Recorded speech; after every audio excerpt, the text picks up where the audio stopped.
What's up? What's up? What's up? What's up? What's up? What's up? What's up? What is up? How are y'all doing today? It is Sunday, but you guys know what that means. That means we're gonna have us a good old time tonight. I am your host, Emmanuel Eman Noisette, and today we are going to talk about some of the news of the week, some things that we missed out on. What do we have to talk about? We have I've got an end of Oak Street review for you all. D23 happened with Marvel. We got some news, y'all. We got some news. And then I'm gonna share a quick little theory with you guys from for Spider-Man. So we'll talk about that and some other things. I also was on vacation with the family last week. That's why I wasn't able to go live with y'all. So we'll catch up on some of those other things. But I'm back. I'm back. All right. The family is well rested, even though, oh my gosh, this is my first time going to Universal. Not as expensive as Disney, still expensive. And you know what? It was not bad. It was not bad. My legs hurt. Got at least 15,000 steps every day. Oh my gosh. Them lions. Whew, man, listen, them little kids. Okay, they better understand. They better love it. I'm trying to let them know. Anywho, let's see. Before we get started, let's give some quick shout outs to those of you that have made it out. And by the way, shout out to the replay gang, to those of you that are watching a little bit later. Who we got? We got Big Bruce. What is going on? Good to see you. Talented One, what is up? Jesus, good to see you. Anna P, thank you so much for making it out. We got the Mod Squad here with Kristen Pratt. Appreciate you always. My man Mike is here. Nah, man, never too good. Never too good. I was on vacation. That's all. I had to take a break. Had to collect myself, and come on back. Trees, appreciate you coming through. Meet, what is going on? Come on through, Miss Hop. Always appreciate you. Thank you so much. Who else? My man Nelson V is here. Good to see you. Jason, thank you so much for being here. Always a pleasure. Quiet One, good to see you again. Thank you so much for making it out. Amanda, thank you. Appreciate you coming through. Only Samke, what is up? My man Lou is here. Regina's here. Eugene is back. Appreciate y'all. Thank you for coming through. Aleve, what is going on? Good to see you always. Ivy, how are you? My man Andrew is here. Chris, what is going on, man? Good to see you. Both say, how are you? Minister Crush, my man, what's up? RK, thank you so much for being here. Ladarius, I see you. T-Ville, good to see you. Thank you so much. Toby is back. Always a pleasure. Let's see. Anthony's here. What is up? Chill Spot, thank you so much. Don, I see you. Travis, good to see you. Great Dads, what's up? Mr. June, thank you so much for being here. Mel, hello. Let's see, is that Leo? Hello, good to see you. Alita, appreciate you coming through. Animals are still cute. Thank you so much. Ralph, shout out to you. And welcome everyone who's made it out and those that are coming in. Appreciate y'all coming through. All right, let's get through this. We got a couple of things here to talk about. We're going to talk about some new stuff, some old stuff. I got to catch up anyway. So we'll get into it. All right. So what are we doing? We got to do, first of all, I got to put y'all on the show too. Let's do some quick updates first. What do we have? We've got Roku. Roku has started a 24/7 channel that plays AI slot movies, and the channel also runs AI generated ads from various companies. First of all of that sounds like trash. All of that. Every single ounce of that sounds like trash. I love the fact that they actually call this AI slop, because it does sound like slop. Like, what are you talking about? Why are we this AI stuff it's going to become a problem. Like, I know it will, because this right here is not what we don't need to see this. What is going on? Why are my colors changing? Put my colors back. Thank you. But yeah, we don't need this. Who needs this? Like now I gotta go see what the heck my kids are watching because I'm like, I don't want y'all watching no AI slop. Like this, can we ban this? Like I know this is gonna be the kind of stuff 5, 10 years from now, we're going to find out, oh, there was a study made, and the study finds out that AI slop ruins your brains. Okay, like I know it's gonna happen. This is we don't need this. We do not need this. What else? We got some movie news. Jafar Jackson, who famously has played his late uncle Michael Jackson, he will star in Supermax, which will also be starring Will Smith. And this action thriller follows two FBI agents investigating an impossible murder within a maximum security prison. Okay, so I'm a little concerned about this because, first of all, I'm happy for Jafar. I love the fact that Jafar is going to have an opportunity to continue his acting career. But I have to tell you right now, I really hope that they make this role for him very, very different. Because I'm sorry, Jafar, all I see is your uncle right now. Like, I cannot see past you being Michael Jackson right now because he bodied that role. He did a phenomenal job in that role. So all I'm saying is, if you're going to be in this movie with Will Smith, don't come in here with no little he soft voice talking self. You cannot. Okay? You're going to have to come in there. I don't know. You're going to have a New York accent. You're going to have some type of makeup on. You're going to have to do something to make me believe that you're not Michael Jackson right next to Will Smith. So, and the thing is, that's just a testament to how good he was in the movie, in Michael. He was really, really good. So, listen, man, you're going to have to, I hope this young brother does a phenomenal job. The fact that he did all that work in Michael, I'm hoping he puts that same energy in whatever this other role is. But man, I'm gonna tell you right now, I'm gonna have a hard time not seeing Michael Jackson and Will Smith on the same screen. It's gonna be hard. We talked about how unfortunately we lost Sam Neill, a couple weeks ago. But there is a new movie coming out, and it is the live action Zelda movie, and this will be Sam Neill's final film. It will be his final portrayal. So, yeah,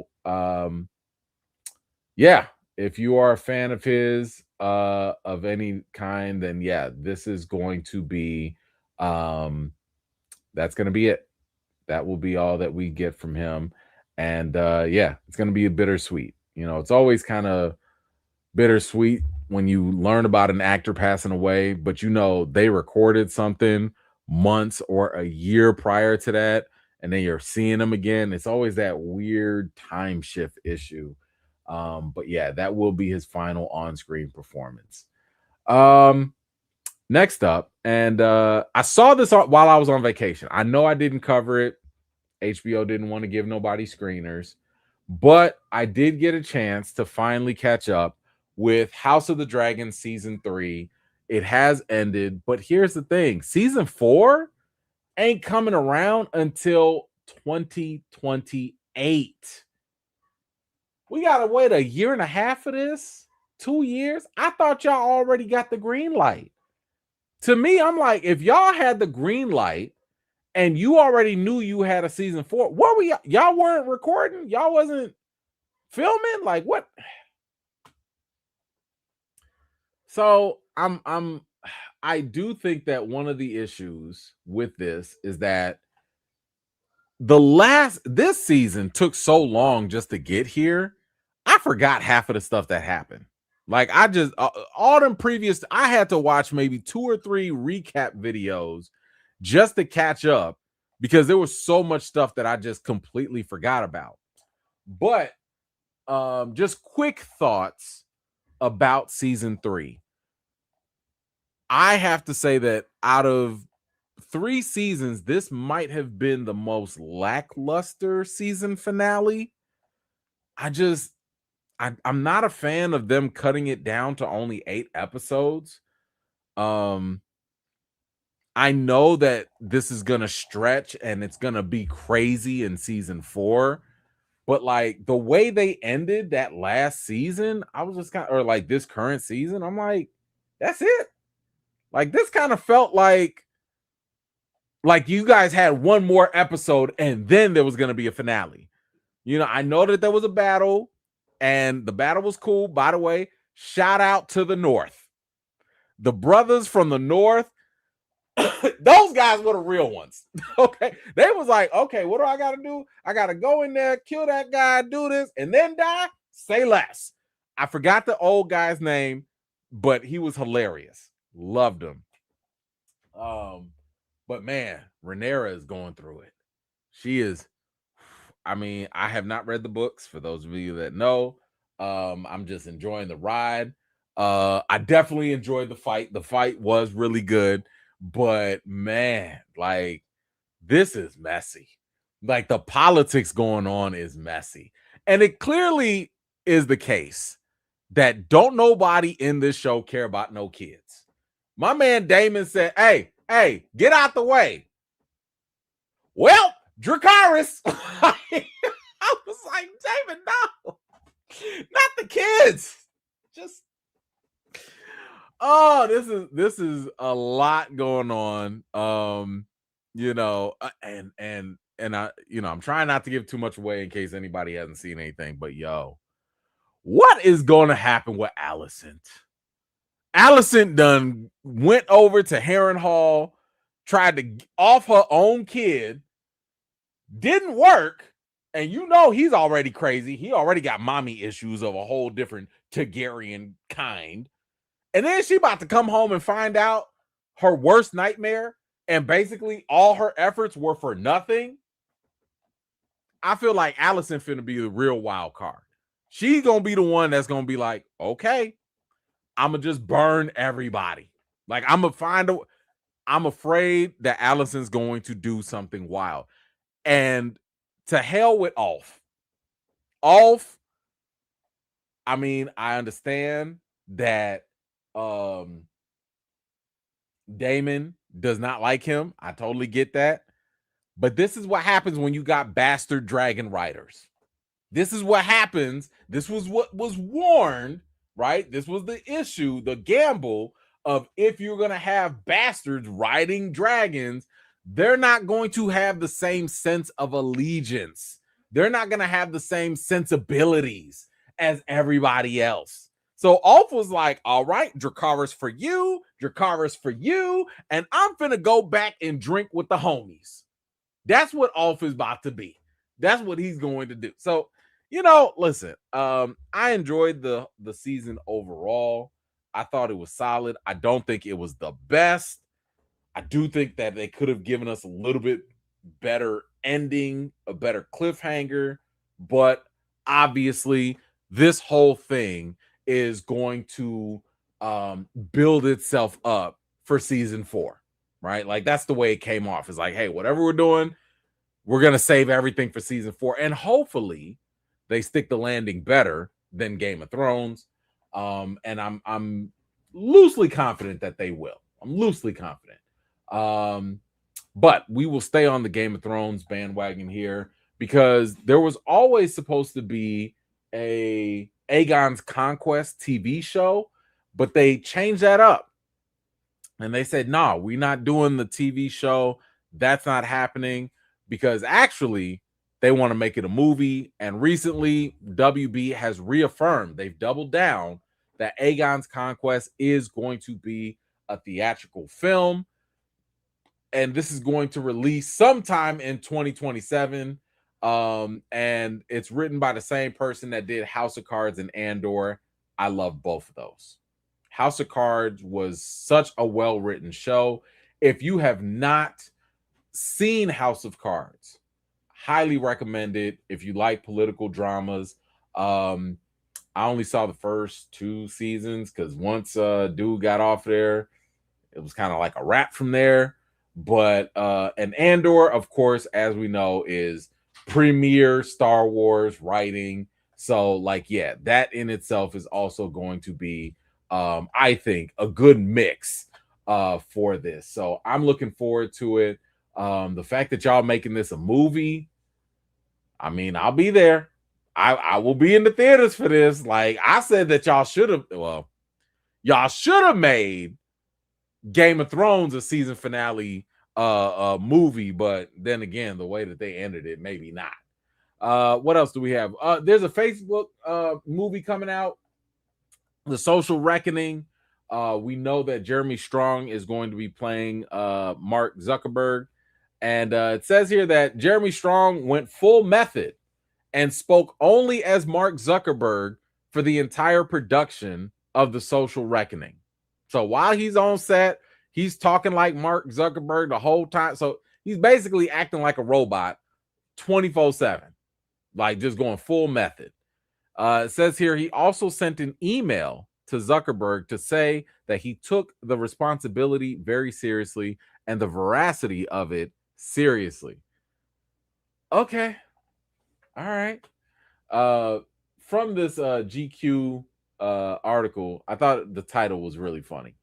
The title said, "Can Jeremy Strong make us root for Mark Zuckerberg?" Ah! No. What? Why would I root for Mark Zuckerberg? For what? Why?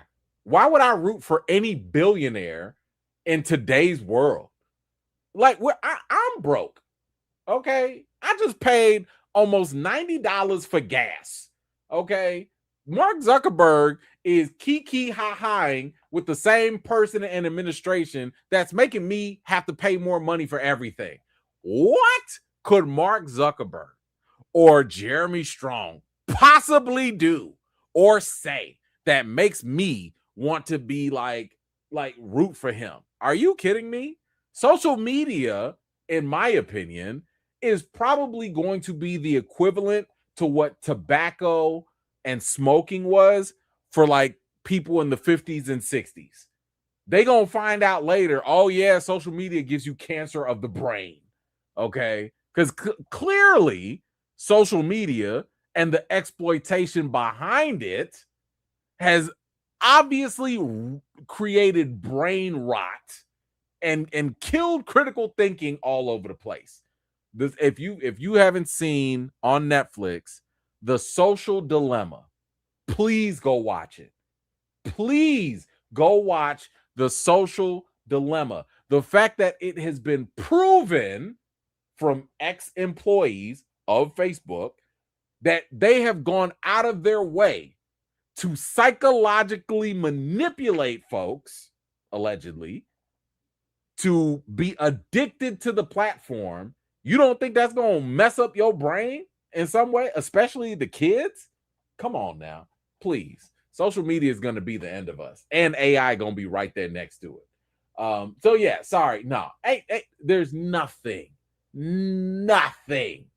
that Jeremy Strong can do to make me root for Mark Zuckerberg. Get out of my face. Speaking of getting out of my face, let's talk about y'all movie.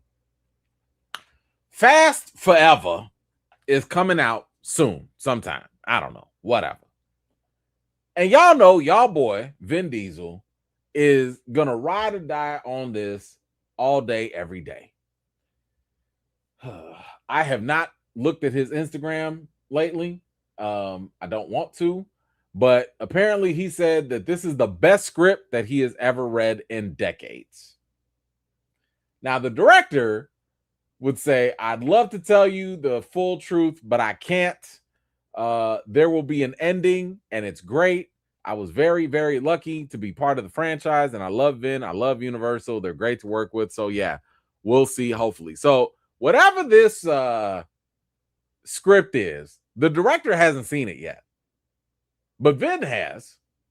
Matter of fact, what do they say in this article? Vin Diesel cried He cried over the Fast Forever script.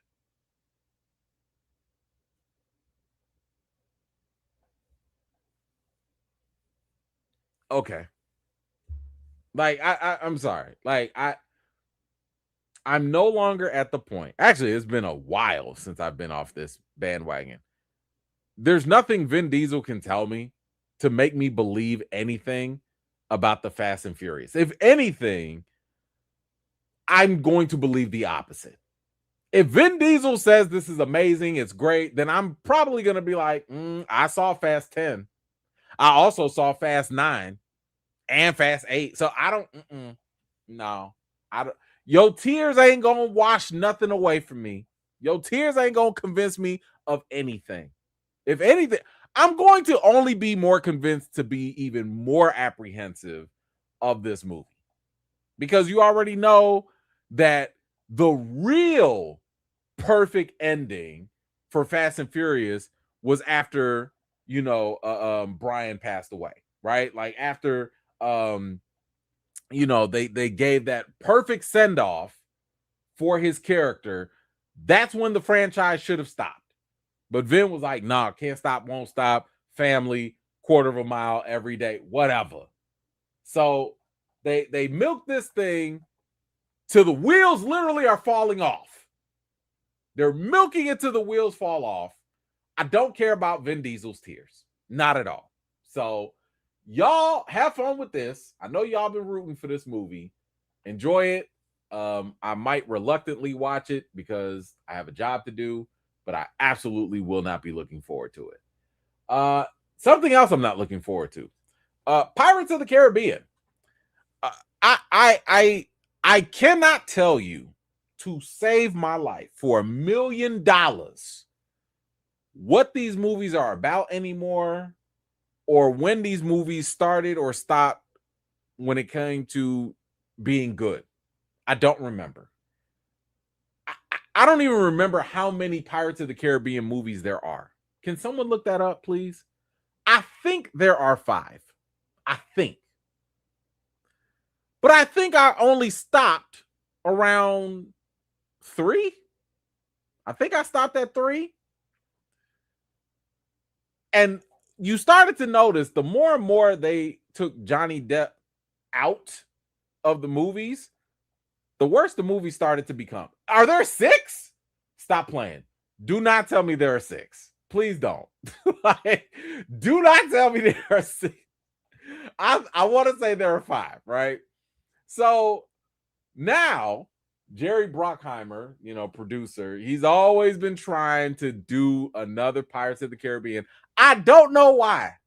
They tried to do a whole spinoff with Margot Robbie. They tried to do a whole nother one with, I think, Orlando Bloom or whatever. I don't know when Hollywood will understand that spinoffs without the original characters simply do not work. They just don't. You're not about to sit here.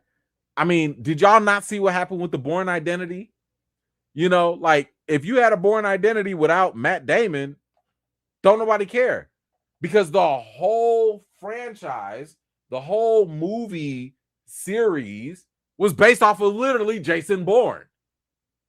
Why would people show up for somebody that's not Jason Bourne?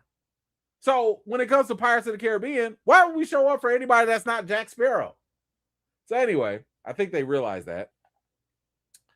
And Jerry Bruckheimer reveals that they're talking to Johnny Depp about returning for a new Pirates of the Caribbean movie.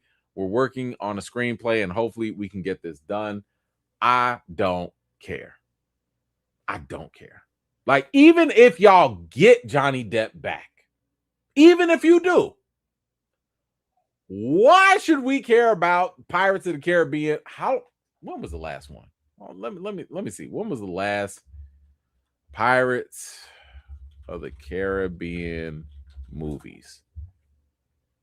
2003 was the first one. The last Pirates of the Caribbean came out in 2017. Are you kidding me? This movie came out in 2003 And then y'all trying to run it back. Not a reboot, but clearly a sequel. After 10 years, give it up. Please just give it up. It's not worth the time. It's not worth the money. Don't do it. I don't know what theme parks y'all think y'all about to build off of this. The ride is over. Okay? It's done. I'm not saying Johnny Depp can't act or anything. The man is a phenomenal actor. I'm just saying the whatever juice that was left in the Pirates of the Caribbean, it is done. I don't see the point. But y'all let me know if y'all actually want to see a Pirates of the Caribbean movie. I don't. I really don't. A little bit of DC news. Stop me. Listen. I for the past couple weeks, what have I been saying about DC? We've had the racial conversations about how I think there's a glass ceiling in DC when it comes to Black lead characters, right? I've been very candid about that. I've talked about how you're not about to allow a Black lead character to thrive on their own. The only leash that they will have is having a white co-star, Lanterns, or being in an ensemble with a bunch of other people, or maybe having their own TV show like Amanda Waller, right? With Viola Davis. And I'm like, all right, hey, it's better than nothing, right? Wrong. Waller and Paradise Lost are reportedly no longer in development at HBO. Man, grand opening, grand closing.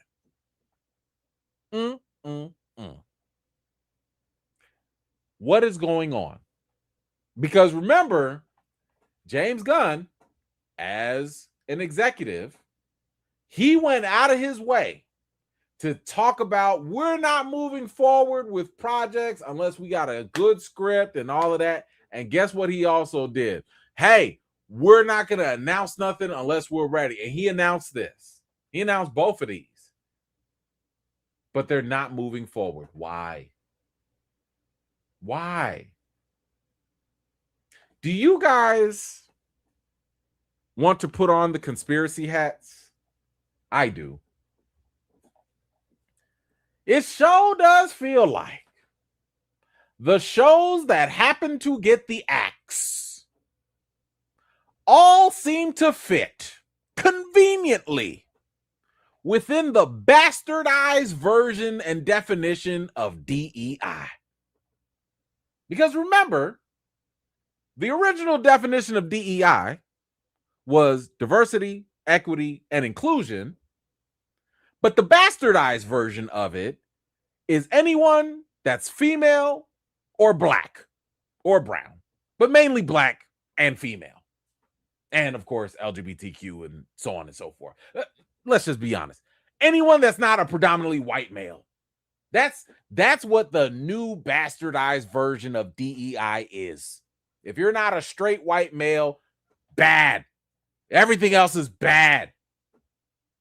And it seems like across the Hollywood landscape, you're seeing a certain shift away from that. Blade, sorry, not happening. Armor Wars, nope. You thought so, but that ain't happening. Wonder Man, out of here. Amanda Waller, bye-bye. Paradise Lost, a whole show about women in the Amazon and all that stuff, out of here. But guess what's not canceled? That Jimmy Olsen TV show, still going. White male lead. What else? Sorry. I forgot. There was more. Catwoman, Poison Ivy TV shows were recently pitched to DC and HBO, but they just so happened to pass on that. Yikes. Not even Catwoman? Not even Poison Ivy? Dang. Jimmy Olsen's still going strong. And guess what else is going strong? Because I know you guys all requested this, and this was highly in demand. Booster Gold. Because DC Studios is reportedly shifting focus and priority to theatrical films rather than HBO series. But DC Studios and HBO remain very set on Booster Gold and are currently searching for new writers.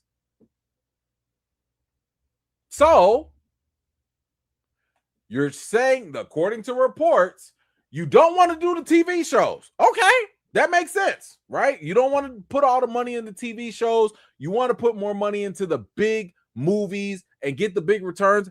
I get that, but it's the selectiveness that's starting to come out. It's the fact that we don't want to do TV shows that have black people and women in them.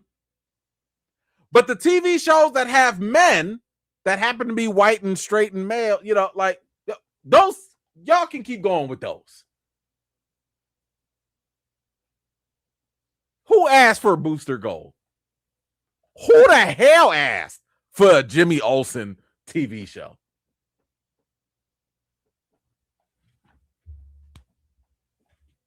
But hey, all I do is focus on race. Okay. Like, I'm reporting what is happening. I'm just saying, like, 3 shows, female-led, got canceled. 3. One of them with a black woman. But 2 shows with not even C-list, D-list white male characters are getting pushed.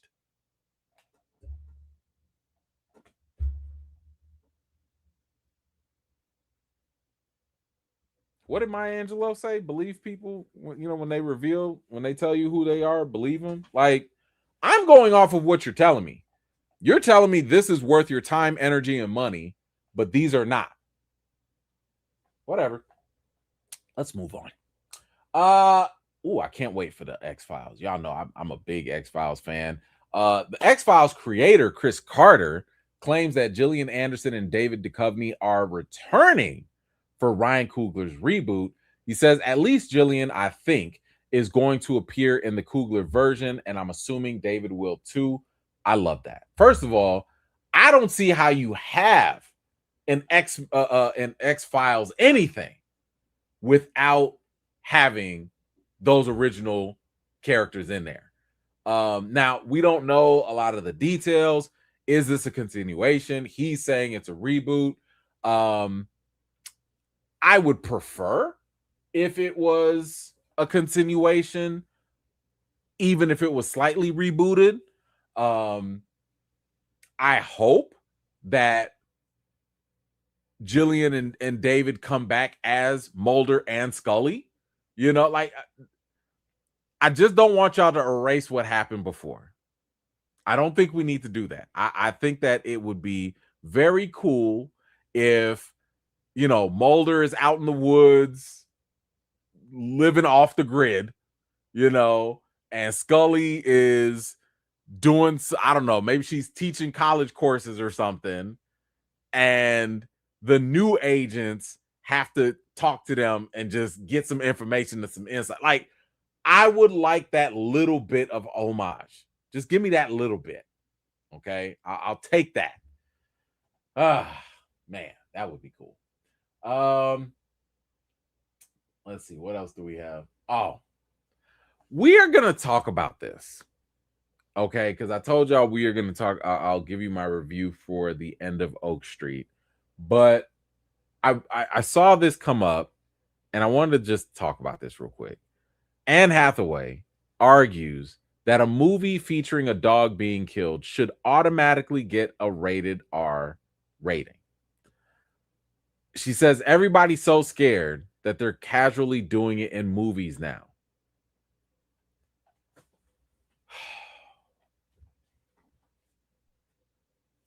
I am so tired of this projection of fearing, well, is the dog gonna make it? Is the dog gonna make it? Like, what? Seriously. And I'm saying this as a dog owner. I'm not going to say a dog lover. I love my dog, but I'm not a dog lover because I don't put dogs over people. In my humble opinion, that is weird. It is very weird to me when a human values dogs' lives over other human lives. Just in general. I'm not saying you should not love your pet. I'm not saying you should not love your dog. I'm just saying when you tilt the scale where all human life is like less than an actual dog, like, stop. Y'all gotta stop. It's weird. Okay. Now, you mean to tell me people have been dying in movies for centuries? I don't know. Like decades. Didn't nobody talk about, like, well, if a human dies, we gotta have rated R. What are you talking about? But if a dog dies, that's it. That's the line. Y'all are strange. I'm sorry. And I love Anne Hathaway. Fantastic actress. But y'all gotta stop. Y'all being too weird. Stop, please. Oh my goodness. Listen, if the dog dies, the dog dies. The same way if the human dies, the human dies. Like it. I'm sorry. Let me not get into it because I know Peter gonna come after me. Here's something interesting. We've covered The Last of Us, and the last season, I believe, is coming out soon. Did y'all know that Pedro Pascal was not supposed to be Joel? I didn't know this. I did not know that he was like the second, third. I don't know which pick he was, but he was not the first round pick. Apparently, it was Matthew McConaughey because he revealed that he turned down the role of Joel in the Last of Us series. He says it was really good, but it wasn't for me at the time. I feel a little conflicted about this because first of all, I see why. I don't know if it was Chadwick Boseman or if it was Denzel, but I remember an actor saying in an interview that they never really want to talk about the things that they turned down. Because when you turn something down, it kind of makes the person who actually gets the role feel lesser than, in a way. But in this situation, I'm like, I would not have wanted Matthew McConaughey to play Joel. I don't need Joel talking about like, where's Abby? All right. No, I don't. No, like Pedro was very good casting. Pedro should have been a first pick before you even look in Matthew McConaughey's direction. So, and old dude from Game of Thrones, I thought he would have been good too. The one that played Jaime Lannister, like he would have also been a good pick. But yeah, I don't like this. Like I'm listen, whatever universe, parallel universe, multiverse that had Matthew McConaughey as Joel, I'm sorry for you, because Pedro Pascal stepped up, did his thing in this, and that I think was a very good role. What else? We also have Squid Games, the series. So truth be told, I have not finished the second season of Squid Games. I love the first season. It's amazing. But this second season, I don't know. Like, I'm stuck. I watched the first half and I was just kind of like, Like, I couldn't get through it. And apparently, there was going to be another American version of Squid Games, and David Fincher, legendary director, was going to do it. And I believe he was like even in production or something like that. But that ain't happening because the English language Squid Game series is reportedly no longer happening at Netflix. Apparently the David Fincher is doing the Cliff Booth story, which is that Brad Pitt spinoff of Once Upon a Time in Hollywood. So he's doing that. Yeah, like If you were looking forward to an American version of this, it's not happening. And to be honest with you, it's probably for the best because, and this is to me, always been a detriment against Netflix. That binge model messes y'all up bad. It really does. When you guys have, when Netflix has an amazing show, y'all need to go to the week to week. I've been saying this forever. I understand as fans, as the audience, it's more convenient for you to binge something, but you have to think about it from a business perspective. It's terrible because when you binge something in the public memory, it's here and gone just like that. Nobody's talking about Squid Games. The second that series is over, the second people binge it in 2 weeks, no one's talking about it at all. Same thing with Stranger Things. Stranger Things tried to stretch it out by doing like the little breaks or whatever, but imagine if that show was week to week. If those shows were week to week, you would have so much more time to marinate on it, talk about it, think about it, watch other videos about it, and let it live on longer. But yeah, I'm not mad that they're not moving forward with this because I don't think I would care. I don't think I would. Speaking of not caring, the official logo for Levy's or Levi's Star Wars Starfighter starring Ryan Gosling is here. The film follows a man from the wrong side of the galaxy who happens to own the fastest starfighter ever built. Nothing about this movie entices me to watch it. Not like I don't care about this logo. That plot line don't mean nothing to me. Ryan Gosling is not the movie draw that I think people overhype him to be. Now, I could change my mind, right? Like, give me a nice, compelling trailer. Give me something, but I don't see it. I don't see any appeal with this. Good luck. Good luck. Star Wars needs some luck, but good luck. What else? Oh, y'all saw the Odyssey, right? I hope y'all saw the Odyssey. I mean, odds are you saw the Odyssey because apparently Christopher Nolan's out here making billies because the Odyssey has become Nolan's highest grossing movie of all time at $1.1 billion, surpassing The Dark Knight Rises. Christopher Nolan is now officially, like, there's no question about it, he's in GOAT director status. He's in that top 5, top 3 status at this point. There's no studio that's going to tell this man no for anything. I know Warner Brothers is punching the air so hard when they lost him because they wanted to drop Tenet at the same time and they were trying to, play the streaming games during the pandemic. They messed up bad. This is a huge fumble. And now Universal or whoever else, they like, man, we good. Chris, whatever you want, you got it. You want to make a movie about folding paper, whatever. You can do whatever you want. But the fact that the Odyssey, Dark Knight Rises, Oppenheimer, $1 billion movie after $1 billion after $1 billion, this man's in it. That's it.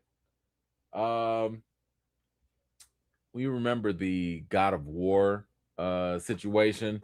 The lead actor, Ryan Hurst, I believe his name was, had an onset injury, so he can no longer play the role of Kratos.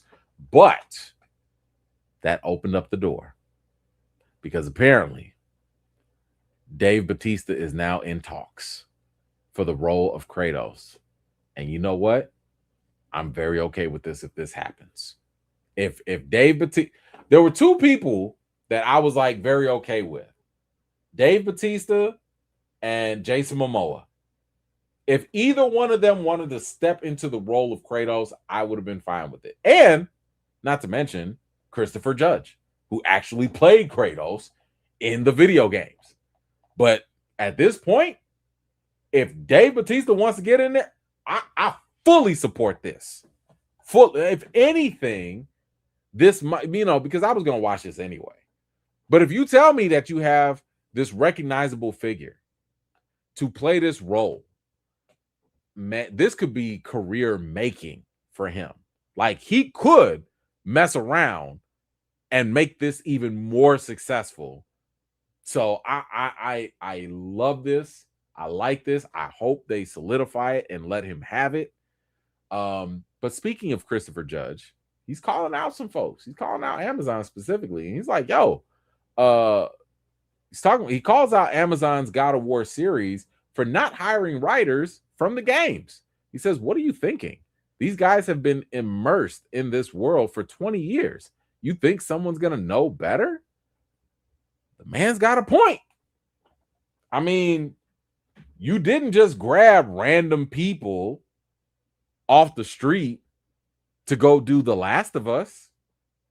You have people that are involved with the games doing The Last of Us. And I think they're doing a very good job. Why wouldn't you have people involved with it? I'm not saying you got to give them the keys to the kingdom. You can still hire other people. But why wouldn't you? I'm shocked that they didn't have that.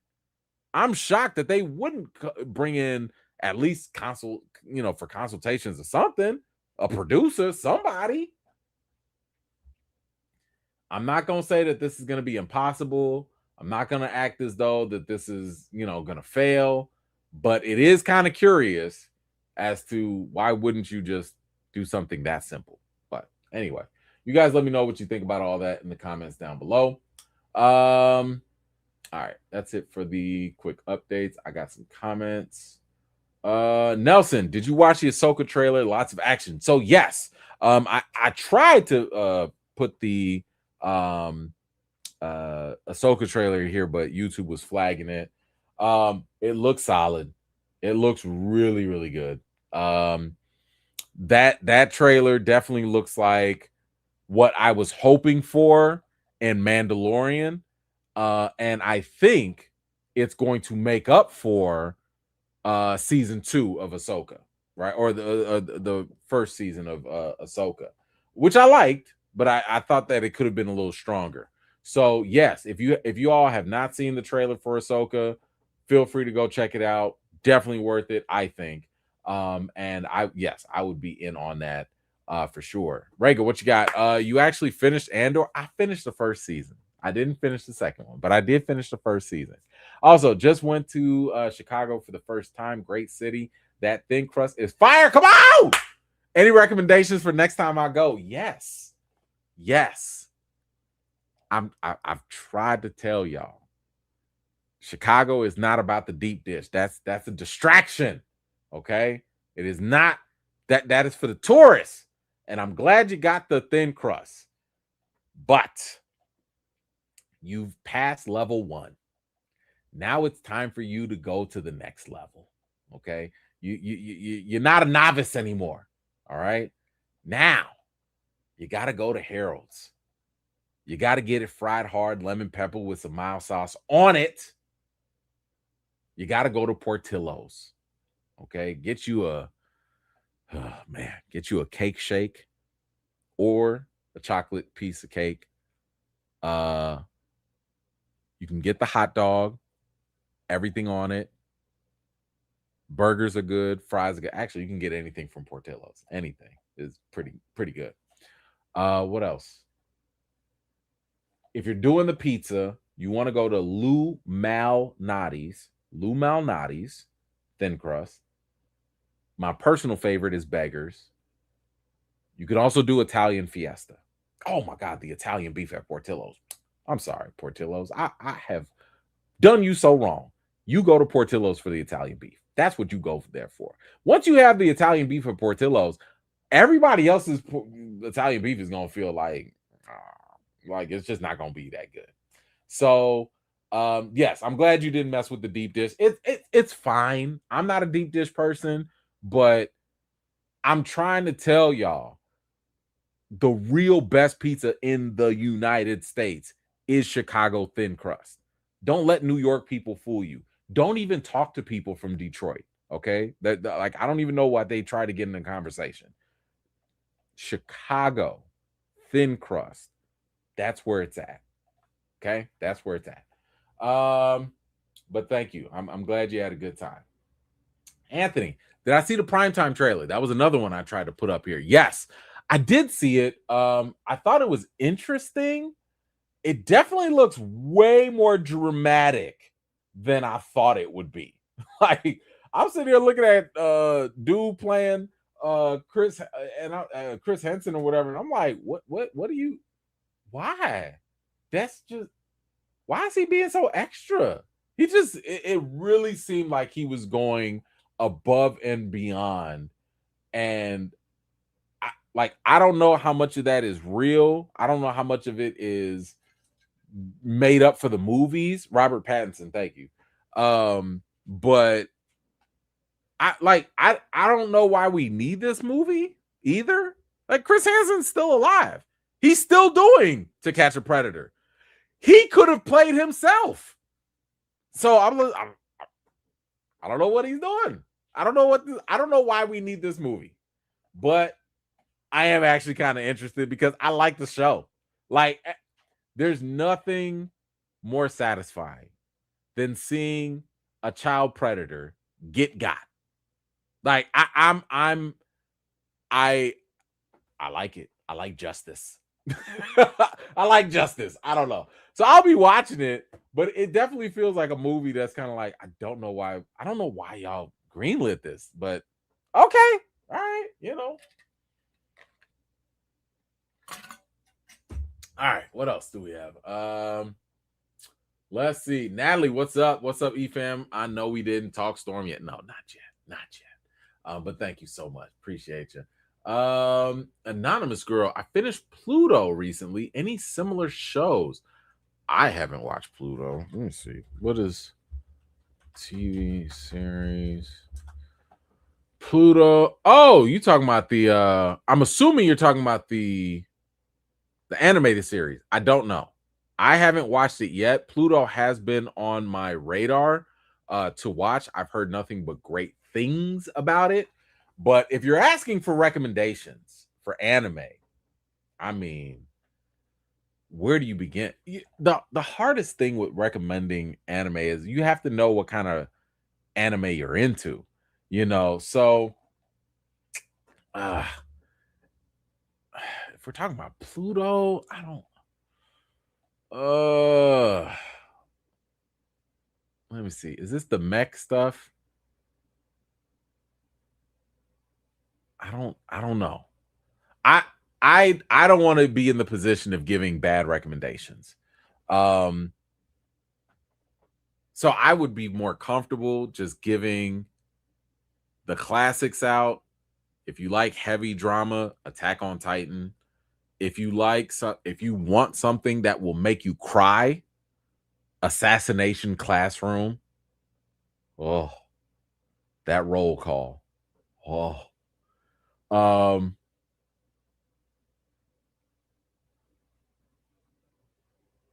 trying to think of what else would be in that class. What's that called? Anime Mob Psycho 100 is good. I like that. But yeah, I would have to actually watch Pluto to really get more into it. But I'm sure people are giving you some good comments here too. But yeah, I would go with all of those. Kat, what is up? What do you think about the latest episode of X-Men and the rest of the season in general? Man, so I just finished watching the season finale of X-Men 97, and I think what hurts is that before I watched it, I also saw online what we could have had. Because what we could have had, keep in mind, this was supposed to be Bo DeMayo who was show running it, who was producing it, etc. And there was all that drama. They fell out. He's still getting executive creator credit, but Marvel went and redid a lot of stuff. Like they rewrote a lot of stuff with this. What we could have had, and I'll give the loose thing, is basically Magneto gets offed and Charles, I guess, is like going through it, and mad chaos ensues, and basically X-Men, X-Force, and everybody else has to come together and fight Onslaught. And if you don't know, Onslaught is the crazy combination of Xavier and Magneto's mind put together, and it's like this unstoppable force. The fact that we could have had that, and if you watch season 1, they clearly were building up to Onslaught. The fact that we could have had that, and they did a crazy pivot into Apocalypse instead, and we got Gambit Apocalypse or whatever. This was my fear, right? I've said it multiple times. The first season of X-Men 97 was deep fried, highly seasoned fried chicken, right? And the second season was going to be grilled chicken. It's not bad. It's just grilled. It's not as juicy. It's probably a little leaner. And I'm afraid that the next season is going to be straight up boiled chicken. No seasoning at all. It'll just be straight up action, a little bit of story, and that's it. And I mean, yes, there was that emotional touch at the very end of the finale with the whole sacrifice and stuff. There was some great scenes. They put my boy Nightcrawler to work, right? Gave him his props. But I think overall as a season, it's a downgrade. If you compare that to the first season, it's definitely a downgrade. So, you know, if the first season was great, I would say this second season was just like good-ish. It's not. I feel like this season and moving forward, they are not going to. They're going to pull their punches. It's not going to hit it. I mean, notice I'm just looking online. When the first season came out, I saw people making memes. I saw people trending stuff. I saw people quoting the episodes, talking about a ghetto Milky, galaxy or whatever. Like people were quoting Magneto. That's not happening now. They're not penetrating outside of the little Marvel circle that watches this. They're not getting to the average viewer. So yeah, I think that this fell short. And it's just not as good as it used to be. It's watchable. It's fine. I've always said that whenever it comes to like streaming shows, you have different levels to this. A great streaming show, and I'll say WandaVision when it first came out. You had to wake up at 2-3 o'clock in the morning or stay up late to watch it. It was must watch because you needed to see what was going to happen. Must watch. And then you had another level where it was kind of like, all right, maybe I'm not going to wake up at 3 o'clock in the morning, but I'm going to watch it later that night, later that day. And then you got the other ones that are kind of like, well, I'll watch it when I got a break, maybe tomorrow. And then you got some other ones that are like, man, I'll just wait and binge it later. The first season of X-Men 97 was up here. I got to watch this immediately. This season right now is kind of like somewhere in between. I'll watch it later and I'll eventually get to it. Because I know even while I was on vacation, I was very happy to just binge through everything. Like, I missed episodes. I forgot when it came on. And I was just like, all right, whatever. At least I could binge through this. And it was fine. It was fine. So long explanation, but it's clearly not hitting the way that it used to. Marvel, I know I said it before, and I'll say it again. As long if Bo DeMayo didn't do anything illegal, y'all need to hire this man back because y'all do not have the secret sauce no more. I'm sorry. Like, I need to repost that video because this man was cooking. He was cooking and he was doing some amazing things for y'all. And now y'all are coasting. Now Marvel's coasting without Bo DeMayo. So, Anthony, you call him Chris Hansen. I prefer to call him Chris Handsome.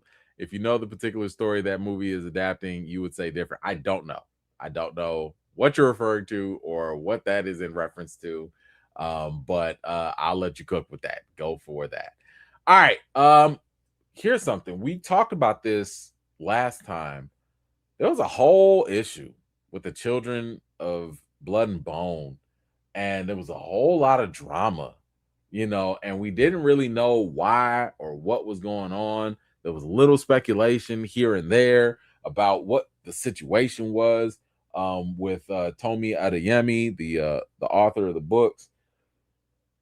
And it seems like, at least according to a new article on Vanity Fair, we have a little bit more clarity on what's going on. So it says here, according to this new story, according to the report, the crux of Adeyemi's beef with the film appears to be her relationship with Amanda Steinberg.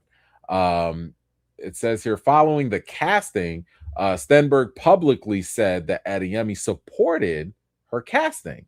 It says here, and this is from Stenberg here, Tomi is our executive producer and writer now, and I know that's what she wants to see. This is before filming began.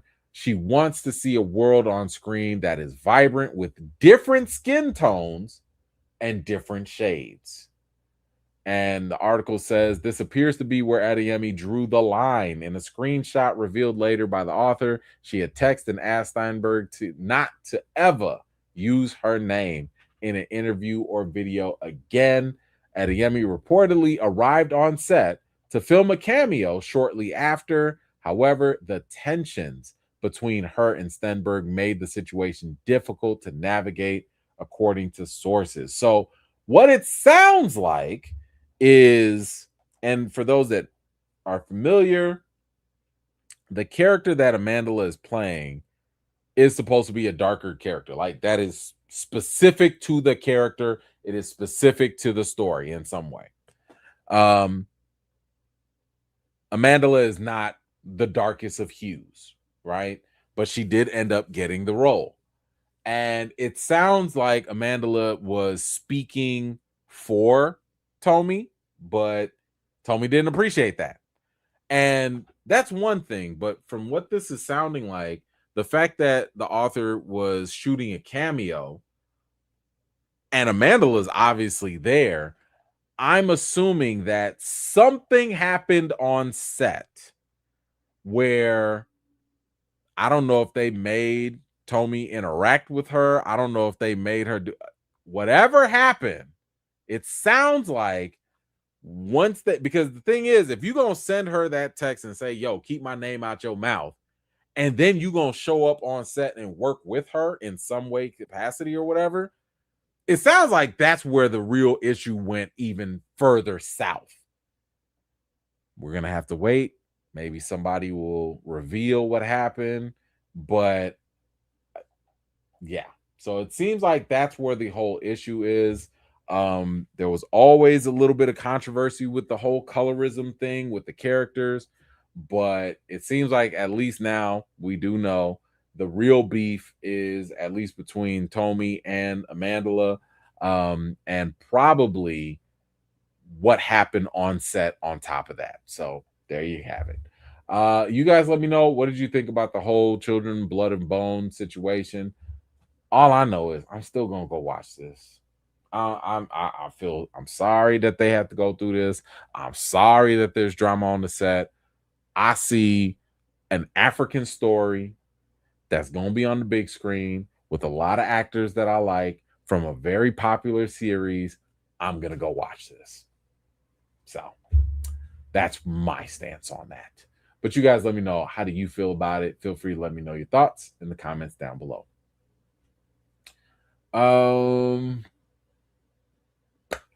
Quiet one. X-Men 97 season 1 to season 2 without DeMeo feels similar to Heroes from season 1 to 2 with the writer strike. Why must you reopen that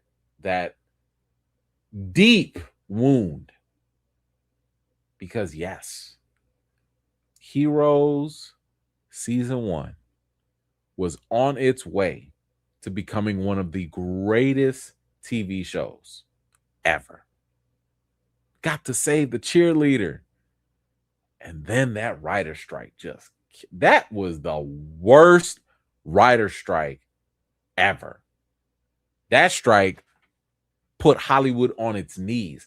That strike, in my opinion, is one of the reasons why The Wire is not number 1, but maybe number 2 or number 3 of best all-time TV show. Terrible. Absolutely terrible. But yeah, that's what happens when you change writers in between seasons. We feel that. We see it. It happens. Unfortunate, but there it is. Let's go into some Spidey updates. We could talk about some Spidey things. One thing that I have always been adamant about is that the Spider-Man spin-off movies are trash. And I remember how, and this is why I always like to cover what the executives have to say, because I want to hold them accountable to that, right? I want to make sure the people that are calling these shots, the people that are making these decisions, that they are held accountable for this. And if you recall, one of the past chairman or whatever, top exec at Sony, tried to blame the critics, for the poor reception for Craven.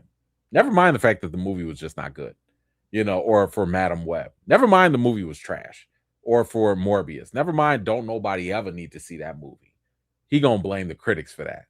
So we have Tom Rothman, who is, one of the higher ups over there at Sony Pictures. He's the chairman of Sony Pictures.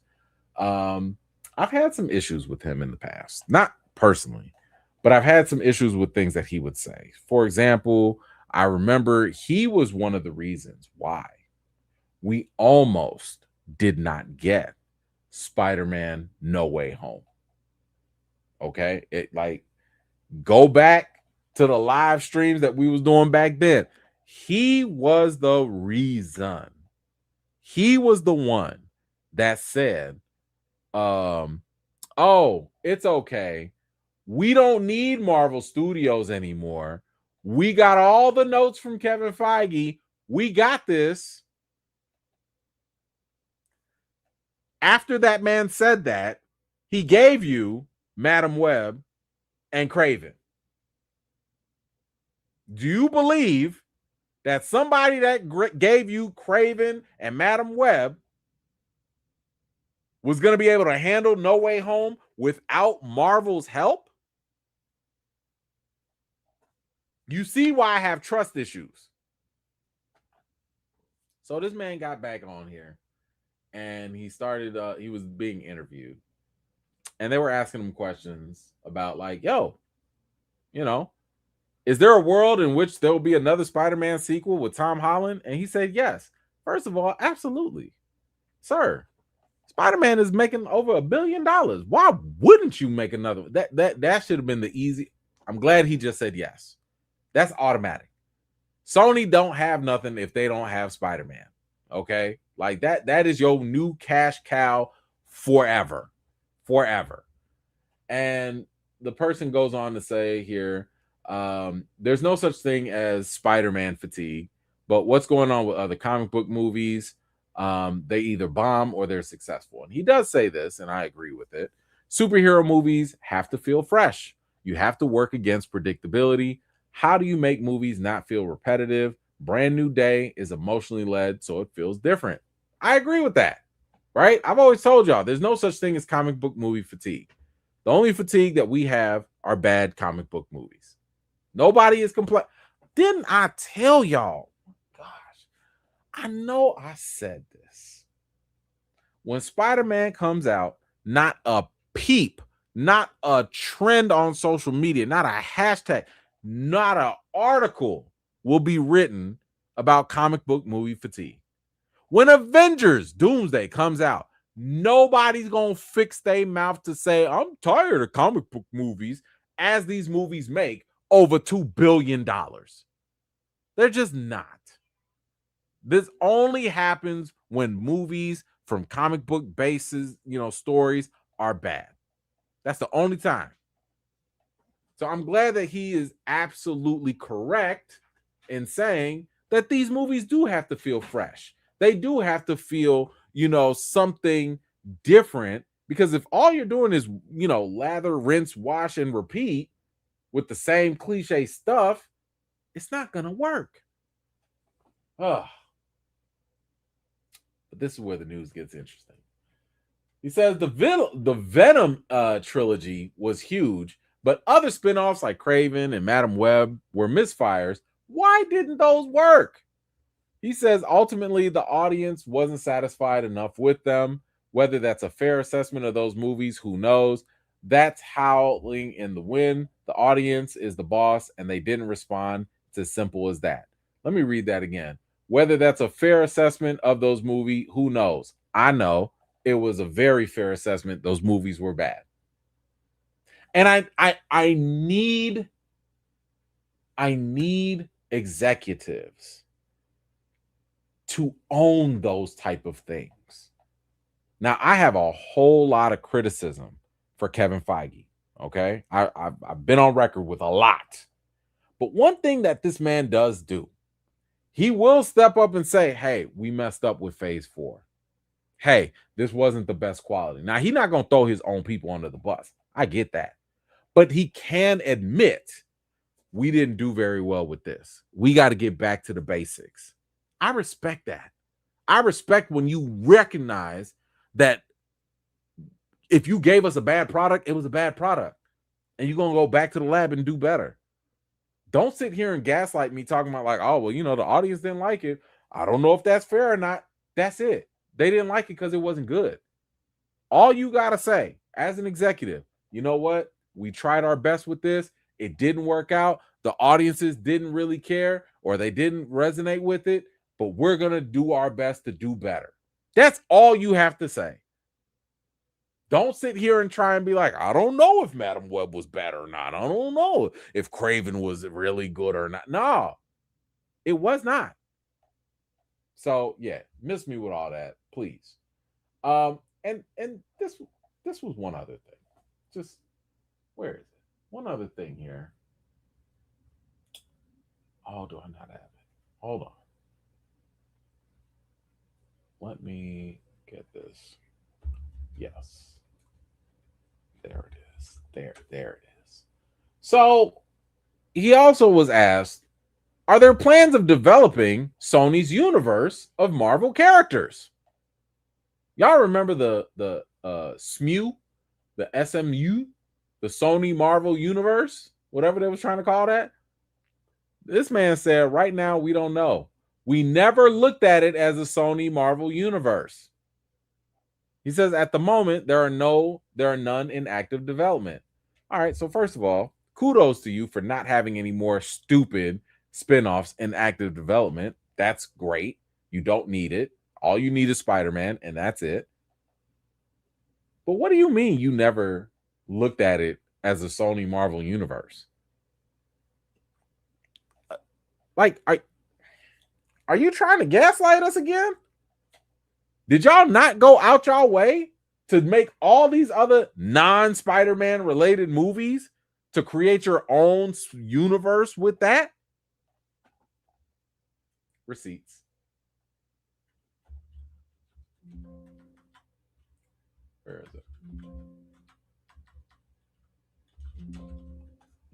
is it? Where is it? Hold on. Uh-huh. Uh-huh. Yep. Okay. This is Sony's website. Sony, right? Y'all said this. Franchises to Sony Pictures universe of Marvel character films. Like, y'all put that. Y'all put that up there. Even when you go, and I don't have it here. I wish I did. But even when you go to Sony's website and look under Tom Rothman, the guy that's been talking, they literally say that he's responsible, quote, for launching the Sony Marvel Universe characters. But you're going to say that you never tried to look at it that way? Are you kidding me? What are you doing? I don't like it. Feels like gaslighting. But we'll go into Spider-Man because I don't want to talk about the spinoffs no more. They're stupid. Spider-Man Brand New Day is tracking to earn over $2.5 billion in box office run. It will likely become the third highest grossing movie of all time. We're talking about Infinity War level, Endgame level, Avatar level. I had the feeling that Spider-Man was going to make an easy $1 billion. I've been saying after the pandemic, yeah, movies are not going to be hitting 2.5 billion, blah, blah, blah. Like that's done for. I was wrong. Spider-Man has clearly shown to be the new chosen one. Spider-Man, not the Avengers. Maybe those will probably hit 2.5 billion as well. But if you're talking about a solo character, it's Spider-Man now. And guess what? He didn't need 3 other Spider-Man or 2 other multiversal whatever to do that. When you look at the trajectory of every Spider-Man movie, they only make more money. Like, I think Spider-Man Homecoming was like 800 million. Far From Home was like 1 billion. And then like No Way Home was like 1.5 billion. This done made 2.5 billion. By the way, do y'all remember what Sony paid Marvel for the character rights for Spider-Man? It was like $5 million.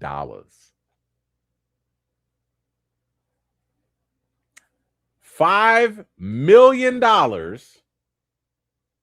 back then, and now you make it not even the greatest deal. This is like the greatest like come up in history. If you had just made one movie 5 million and just one movie hit 800 million, man, you could take that to the bank. One movie with $1 billion. You got multiple.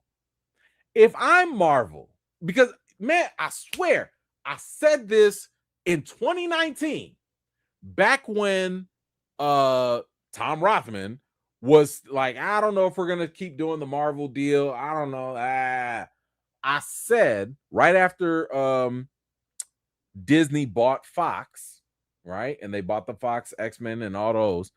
I said that Disney should make an immediate offer to buy Spider-Man from Sony. At that time, this was at least 2020. I said Disney should sit down with Sony and say, hey, we know that you paid $5 million for Spider-Man. Here's $4 billion cash money for Spider-Man right now. You mean to tell me back then Sony would not have taken that money? And if you were Disney today, you would have already made up close to that money. You don't think the next Spider-Man movie is not going to make another $2 billion? And the one after that, and the one after that, and the one after that? Now, the price tag for buying Spider-Man's rights, man, that's probably gonna be like 10 to 15 billion at this point. Whoever's at Disney, y'all messed up. I told y'all should have bought that Spider-Man because this thing is money in the bank forever. Forever. Spider-Man will never not be popular. Like, it's just gonna keep going. Well, Amy Pascal says that Destin Daniel Cretton said they want him to return to direct Spider-Man 5. Says that if we have our way, he certainly will be. And even Daniel has said that, you know, when he was asked about it, he was like, yeah, like I would love to come back. First of all, if you make any studio $2.5 billion, name your price. You're coming back. Okay. Like, let's not act like you're not. You're coming back. So that is absolutely for sure.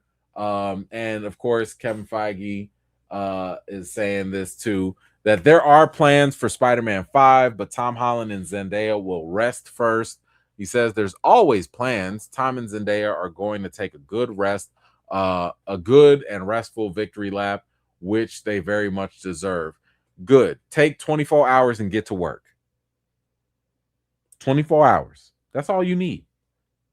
All you need to do is go to sleep and go put that costume right back on. Because you got another $3 billion to make. Because, again, yes, Spider-Man ain't going nowhere. But I'm just saying, get to work. Because every day that you sitting around not working, you're not web slinging, that's another $3 billion not being made. Do you want all the monies or not? I be asking this, like, seriously. If y'all were to sit here and say, hey, E-Man, you know, if you do this movie, this video, whatever, and you could earn, man, sleep is for suckers.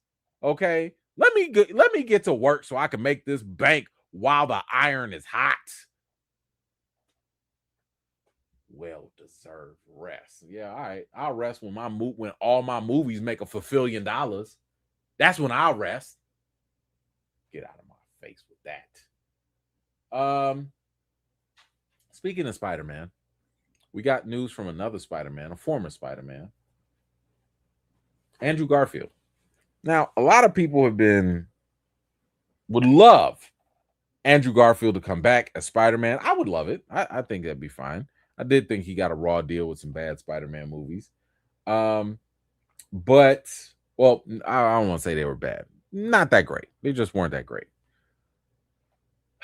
So, while people have always been asking for him to come back, of course, he answers the question of whether he would come back, but it might not be what you expect.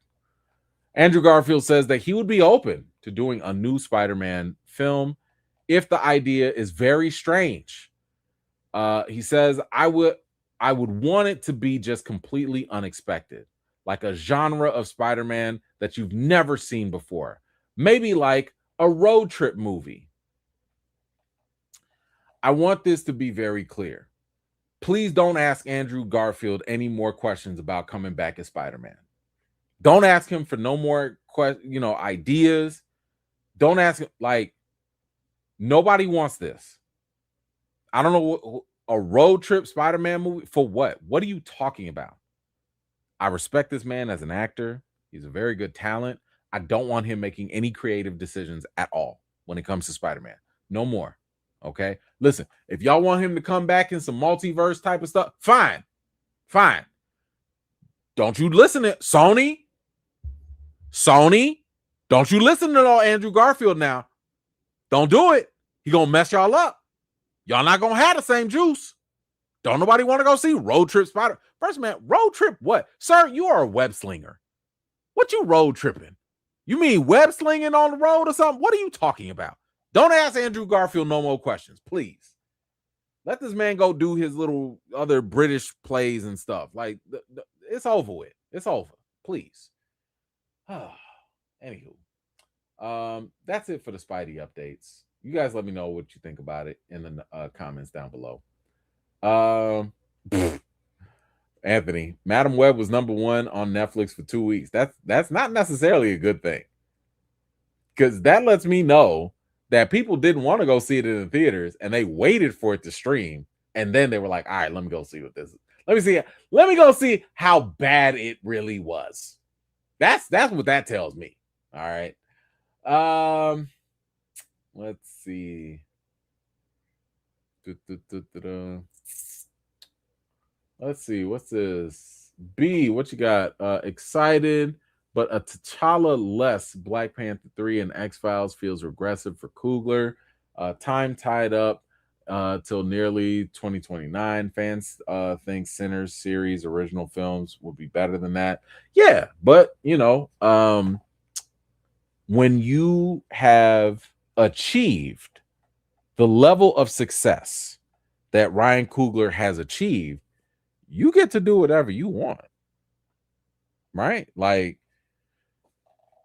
creative differences aside, the man has earned the ability in Hollywood to do the projects that he feels passionate about, and the studios are like, okay, like, you haven't really lost. Again, it doesn't matter what us fans think. On paper, he's making money. On paper, he's earning hundreds of millions, almost to billions of dollars with his movies and projects and stuff. So, whether you like it or not, he's earned the right to do what he wants to do. I can't fault him for that. To me, it's not the same, but it's similar to Tyler Perry.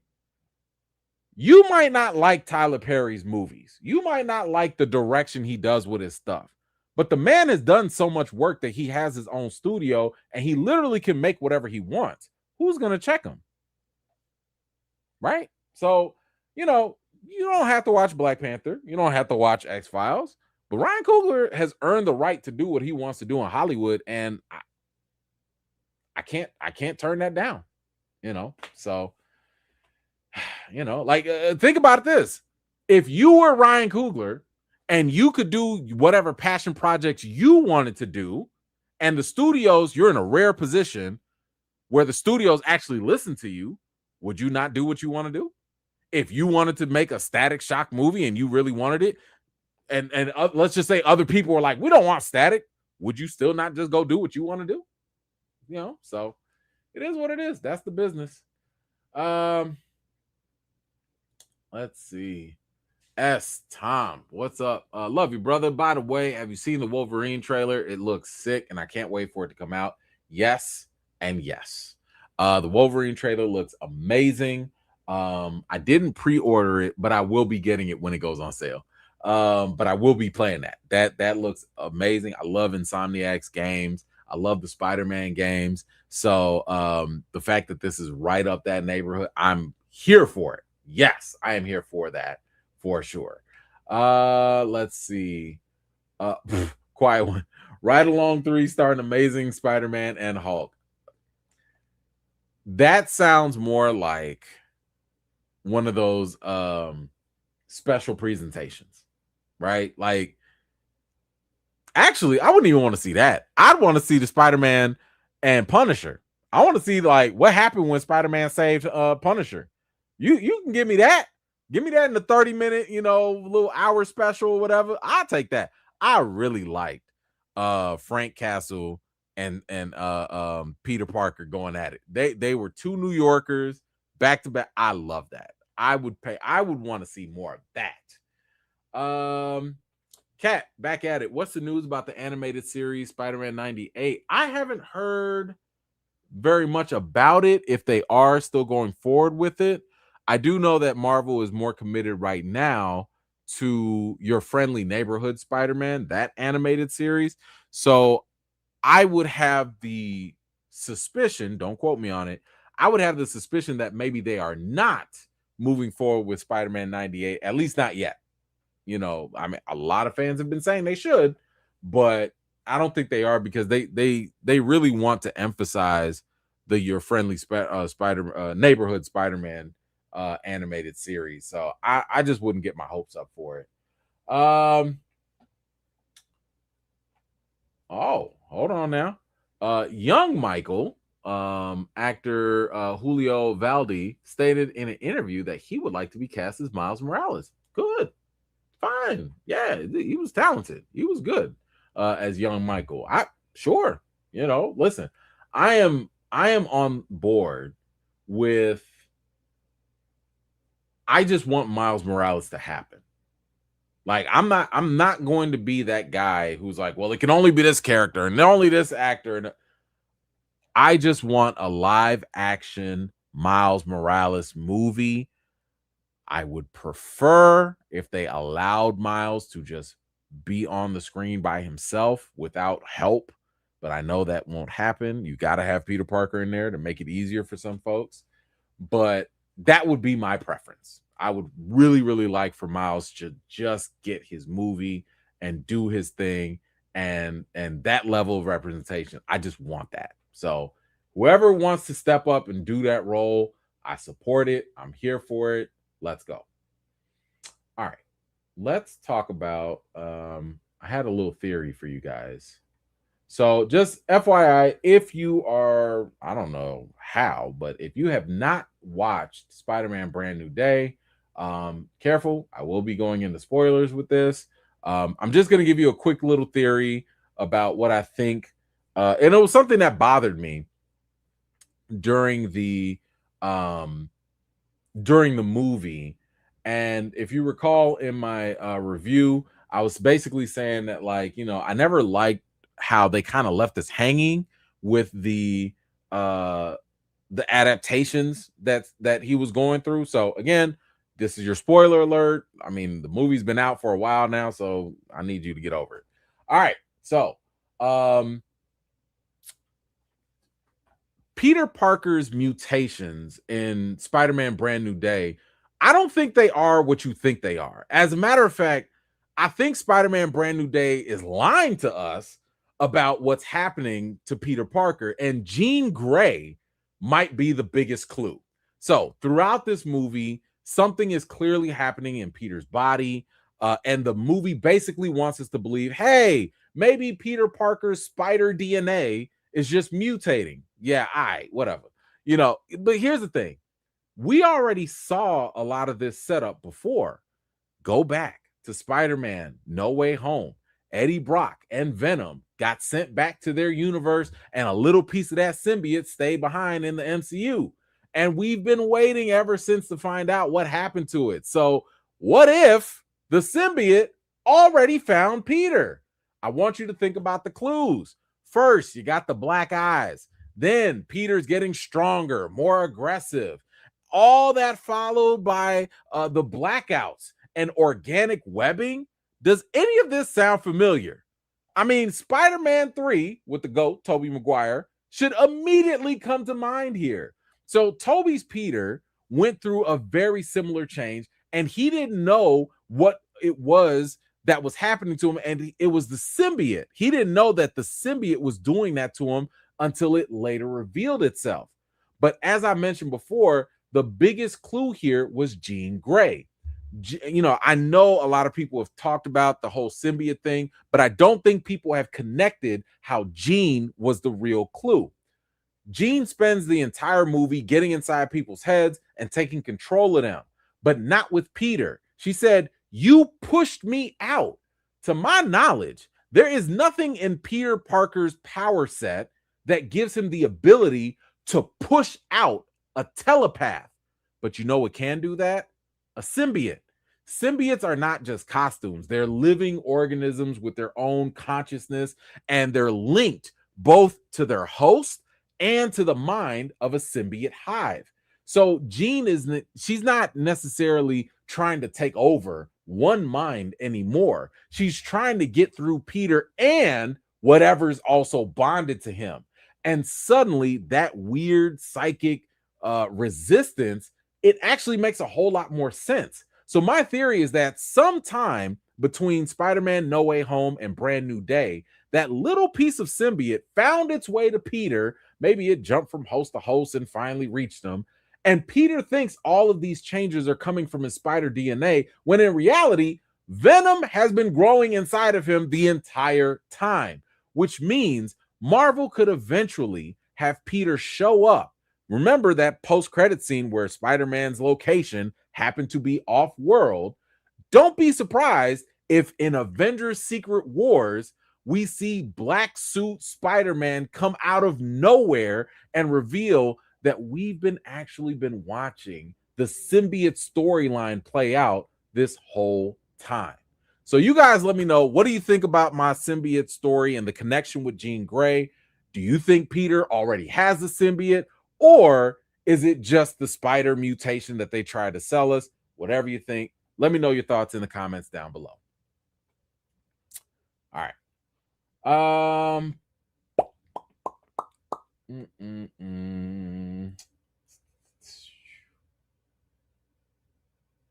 By the way, I remember I saw this nice little article that said, like, yo, the symbiotes, they have a resistance to telepathy, right? It says here, one thing that Venom has over Spider-Man is the ability that the symbiote has gained due to it relying on a two-way relationship between it and its host. This ability is both in a high tolerance to telepathic attempts on it and its host's mind.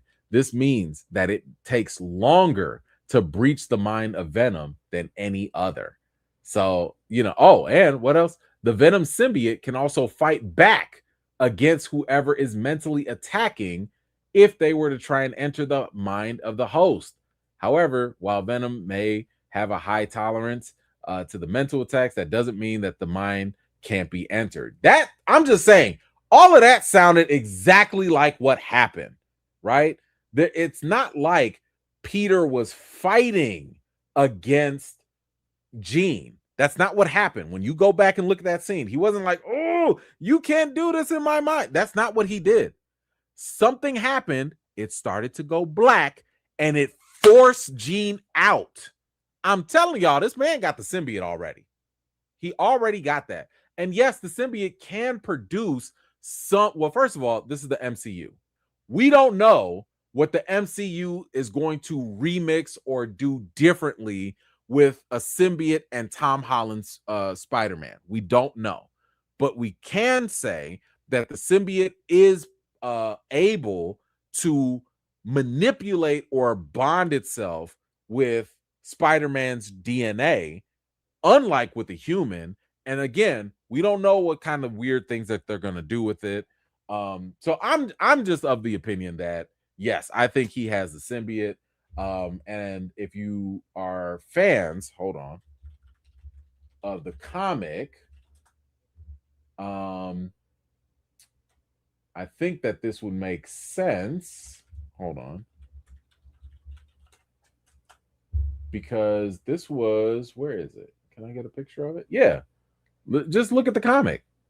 This is where the suit originated from, right? So like Spider-Man went to a whole nother planet to fight in Doom War or whatever, the Secret Wars. And that's where the original black suit came from. So listen, they're setting y'all up. They're setting you up, okay?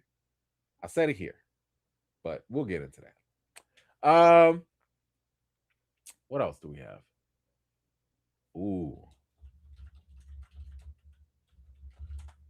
Ooh, yeah, that's a good one. Yeah, let's get into this. Y'all, we talked about Wonder Man and the surprising cancellation. I still need to make clips of this, but I pointed out that the cancellation of Wonder Man, it removed probably one of the last lines of defense that myself or anybody else could have in trying to defend Marvel from the accusations of being racially selective, right? In terms of the projects that they push or that they don't. You got Armor Wars, supposed to be a movie, a TV show, then it was a movie, then it was canceled. You got Blade. Hey, we're doing a Blade movie. Psych. 7 years later, nothing. You got the rumor of the Monica Rambeau, nothing. Just so many projects. And then you have Wonder Man, where all of a sudden this thing has your very first Emmy-nominated actor in Yahya Abdul-Mateen II, and you pull the plug after you announced that you were getting a second season? Who does that? Usually, if you announce you're doing a second season, that's because it checked all the boxes. It went through all the higher ups. Y'all got the money aside. You got the schedule. Like, everything should be fine. Well, this is a little bit of an older story, but I did want to go over this for anyone that missed it. But director Destin Daniel Cretton, who did the Spider-Man movies and also did Wonder Man, weighed in on this, and he shed a little bit of interesting light on this, that we didn't have this info before. And he says here, I loved Wonder Man, that show, to death. If it were up to me, we would be making that show. And I do believe that and I know this sounds weird, but if it were up to Kevin Feige, we would be doing that show. Uh-oh.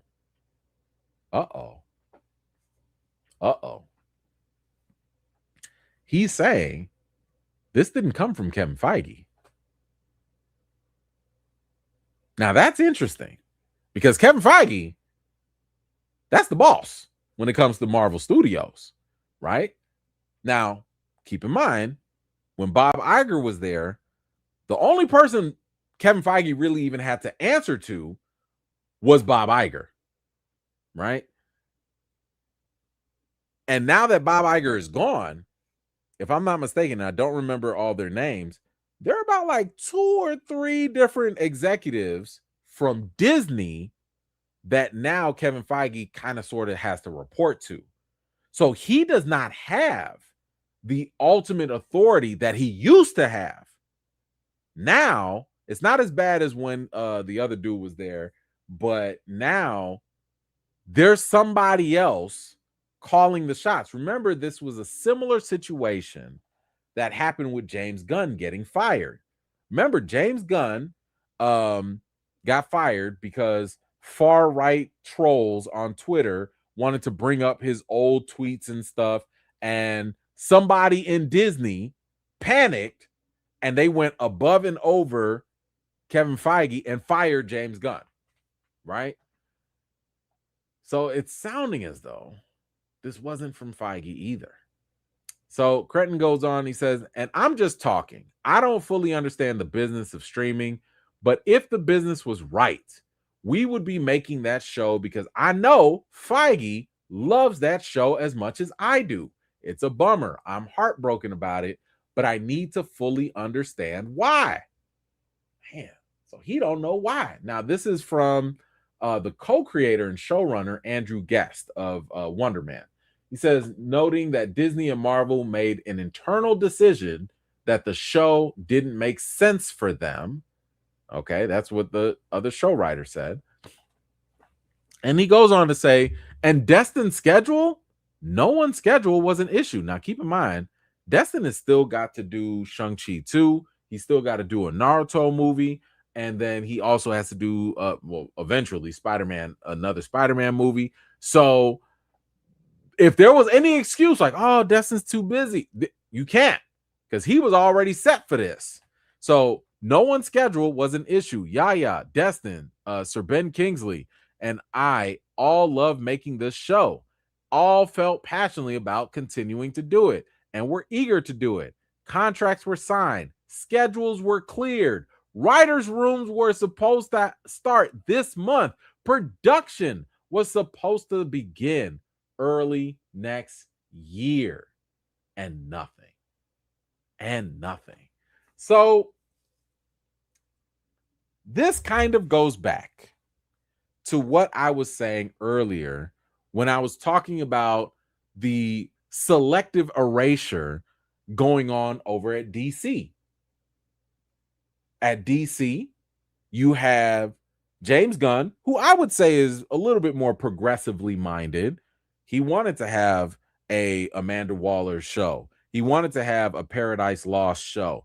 He wanted to, there were talks of a Catwoman and Poison Ivy show. All of those aren't happening. The only thing that does get to go through is the Jimmy Olsen and the Booster Gold TV show.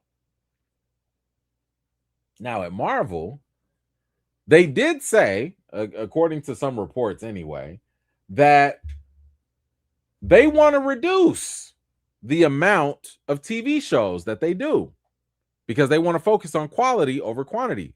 Cool. Y'all still got Vision Quest coming, right? Oh, we'll get to Vision Quest later. But it's just, it's a certain look.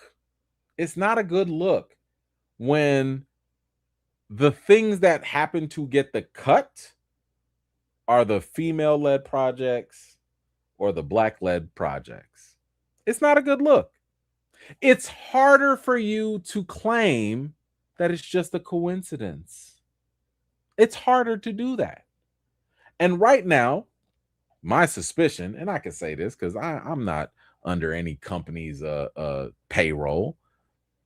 I think that somebody clearly at Disney, because there's a pattern of this happening, someone at Disney was like, we don't like that DEI. It's scary. DEI is scary now. Anybody that's not white, straight, and male, we don't like it. Cancel. We'll just tell them we're focusing on the movies, but we'll let the white, straight, male stuff go through. All right, Disney. All right. Now, I know that probably wasn't Destin Daniels' intention, but he did just provide some cover for Kevin Feige. And again, Kevin Feige has plenty of criticism to be had, but he also has a lot of credit too. Kevin Feige is the reason why we got Captain Marvel. Not talking about the quality, just saying he did push for that, and he really pushed for Black Panther. He was about to leave Marvel because Ike Perlmutter was fighting against the blacks having a movie. Like, so, again, I'm going to give credit where it's due, right? So it sounds like we cannot put the Wonder Man cancellation on Kevin Feige.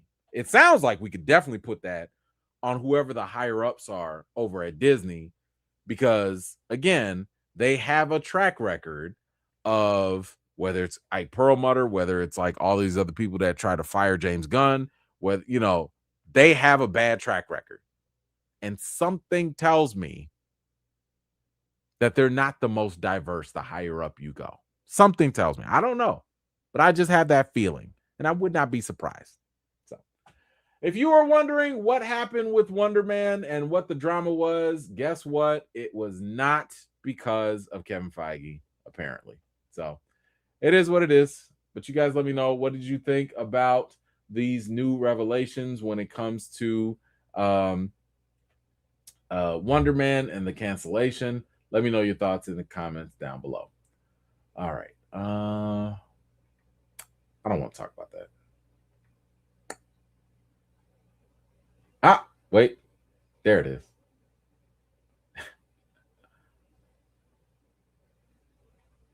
Nah, it's related. We'll talk about it real quick. Remember when I was saying how certain shows still get the pass, right? Like, I'm not making this up.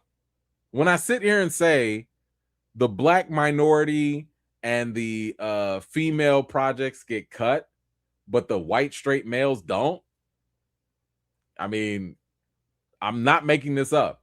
Marvel Studios will be cutting back on live action Disney Plus shows. However, returning shows like Daredevil Born Again are not affected. Daredevil's fine. Like, come on. Potential miniseries under the Marvel Presents and Marvel Spotlight banners are still safe. So y'all will get a couple one-off little things here and there. But hey, there you go. There you go. Daredevil's fine. Nothing will happen to the precious Daredevil. All right. Let's talk about the D23 stuff a little bit. We do have. Oh wait, no. Do we undo it? No. Let me knock this out. Let me get this End of Oak Street review here. In case you did not know, End of Oak Street is currently in theaters. I know it's still kind of sort of new, so yes, I will kind of keep it spoiler free for folks. Um, ooh, hold on. Let me. I know I got pictures. Hold on. Let me add some pictures here for folks. Make it a little pretty. Okay, there we go. All right. So let's first start off with a bit of an intro here. The the Pratt family bands together to navigate their new surroundings after a cosmic event transports their suburban neighborhood into someplace unknown. So, of course, in the similar fashion, I will give you guys what I think was good, then I'll talk about what was bad, and then I'll give you my reasoning and my rating. So, first and foremost, let me tell you something. Anne Hathaway is a force. This woman is giving great performances back to back to back from previous movies, and it does not stop here. I think that she is the center of this film for the most part. She was definitely a scene stealer, and man, when she got that rifle, shotgun, yeah, it's a rifle. When she got that rifle, she is no joke. So I really love the energy that she brought to the role. I thought that her and Ewan McGregor did a great job together. Matter of fact, loved him too. Really, really good. I don't want to get into obviously spoilers with him, but I like the role that he played, and I thought he did a very good job as well. When it comes to the action in the film, I thought the action was done and handled good as well. The dinosaurs, which is not a spoiler, that's in the trailer. I liked what they did with them. I like that they didn't pull any punches. I like that they allowed the violence to be as gory as it needed to be. It wasn't excessive, but I did think that they didn't go the Jurassic Park route. I mean, this didn't feel like a PG-13 movie. If you are faced with the danger of a dinosaur, listen, that's real. Okay. The threats were real. The danger was real. And I really like that they kept that going the entire time in the film and they did not pull away. So that to me was very nice to see. I also liked when it comes to the mystery. I thought the mystery was pretty good in this film. In terms of trying to figure out why did this happen? How did this happen? What exactly is going on? And this is where the film introduces its more sci-fi element into this. And I'll be honest, it didn't make a lot of sense, right? But at the end of the day, I did not care. I didn't care. It was simple. It was easy. Once you just say, like, oh, okay, that's the reason why all this crazy stuff is happening. I'm like, all right, whatever. I don't need a physics teacher to explain it to me. We don't have to go fully Matrix level with this. So I thought the explanation was simple, even though it is a little outworldly. But it does the job. It's fine. And man, when I tell you, there are some shocking moments in this film. And if you've seen the movie, you know what I'm talking about. That shocking moment absolutely had my entire theater shook. When that certain moment happened, I was like, oh, we for real. Oh, we not playing. We in this. Okay, this was crazy. So everybody, I think, stood up in their chair. Everybody was like, okay, didn't see this coming. So I really enjoyed that. But yeah, the performances were solid, the action was good, the stakes were real, and I thought it was pretty entertaining from that point. But now let me talk about the bad. I think a minor issue that I had was probably in the cinematography in the film. I don't have a good example of that here, but some of the issues that I had was probably in how they would show these big side face shots. And, on one hand, yes, it does kind of make the film look unique and feel different, I guess. But on the other hand, I'm like, yo, why am I looking at this person's ear, but the other person is talking? Like, it was distracting. It was just like, all right, like, I get it. You're trying to be artistic with this, but please, can we just get some normal shots? Just go back to the normal headshots, please. But anyway, my biggest issue with this movie is the writing. There were obviously good, shocking moments, but the majority of the movie is predictable. I mean, you see a lot of stuff coming from a mile away. A lot of things are telegraphed. It's not really, it was almost a little frustrating because I was like, man, you guys used all this time and energy to be different, but you're still doing these same formulaic things. But the one thing, and if you saw my out of theater reaction, the thing that really got on my nerves was some of the characters and the decisions that they made got on my nerve. This scene right here, this this scene, among others, got on my nerves because when I tell you these characters were some of the dumbest people, we cannot be in a place that we cannot escape. Dinosaurs are running amok outside, and we ain't talking about these little baby I mean, big old dinosaurs. And you want to sit here and talk about family drama, and you want to sit here and talk about marital issues. This is one of those situations where I'm like, listen, I understand as a writer, you have the goal of trying to, you know, take it, examine the human condition or whatever. This ain't the place to do that. Okay. Not when it literally is Jurassic Park outside. Not when it's the Land Before Time. No, that's not the time to be sitting here talking about your marital stuff and all this stuff. That's not it. Okay, that's not the time to be. And yes, the boy was stupid.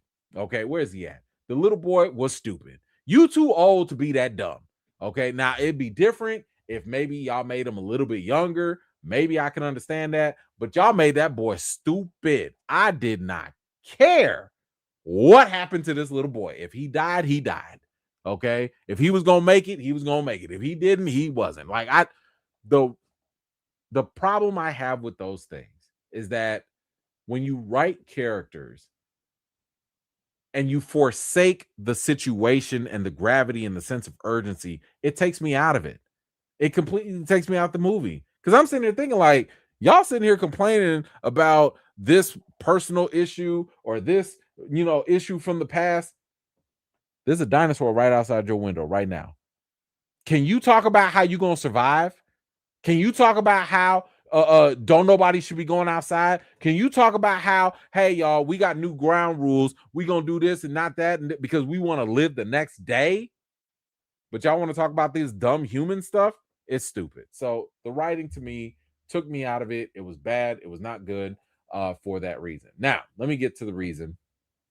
Look, the end of Oak Street, I think overall it's a fun mixed bag of dinosaur chaos and family drama.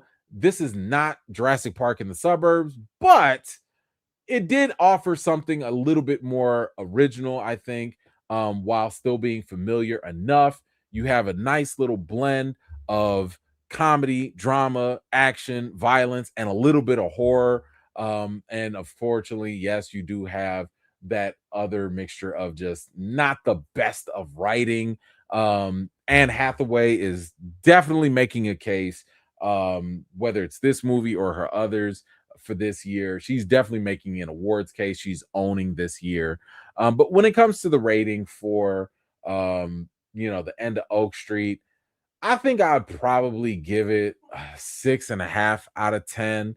The movie is fine. It's not the best. It's not terrible. I would probably say this is a $5 Tuesday kind of movie.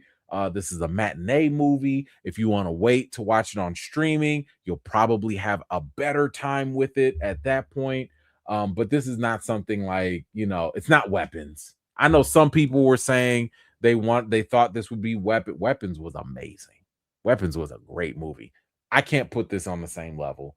So it's fine, it's good, it's okay, but it's not great. So if you have seen The End of Oak Street, or if you plan on seeing it, come on back to this video. Let me know what you thought about it in the comments down below. All right.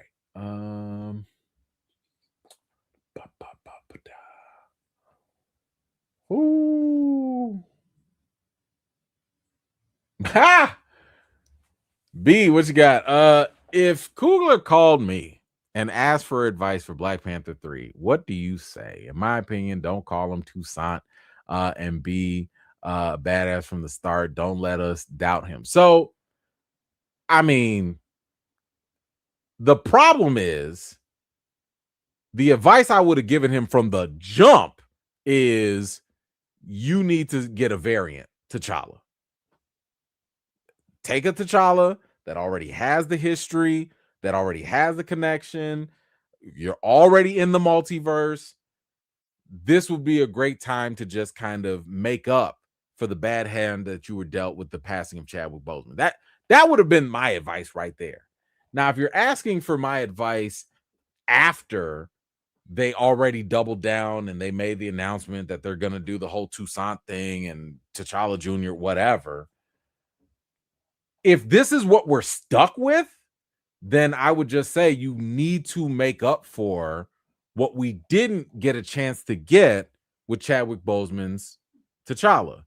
You have to make him the smartest. Like, you have to make him the most dangerous man on the planet. You have to make him one of the most formidable fighters on the planet. You have to make this man as royal as possible. You have to give this dude all the Black Panther energy from the comics and find a way to make that the case in the films. So yeah, if it was up to me, we'd at least have a variant.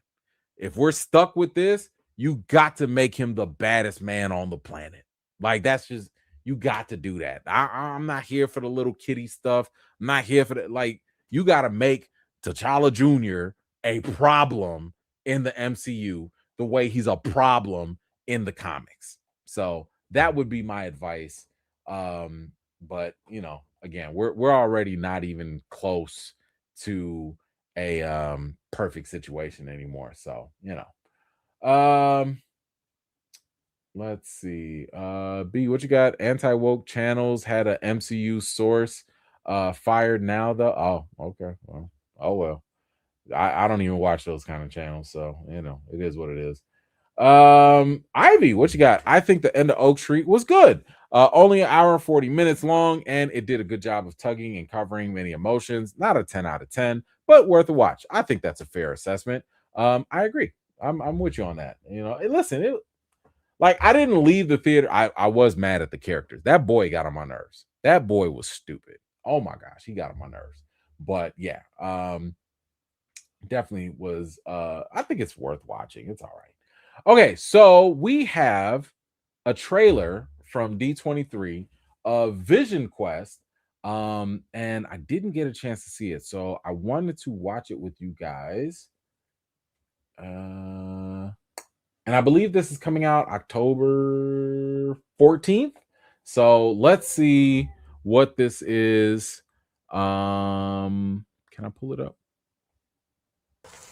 There we go. All right. Let's check out. Oh, wait. I'm sorry. It's been a minute. Let's do this properly.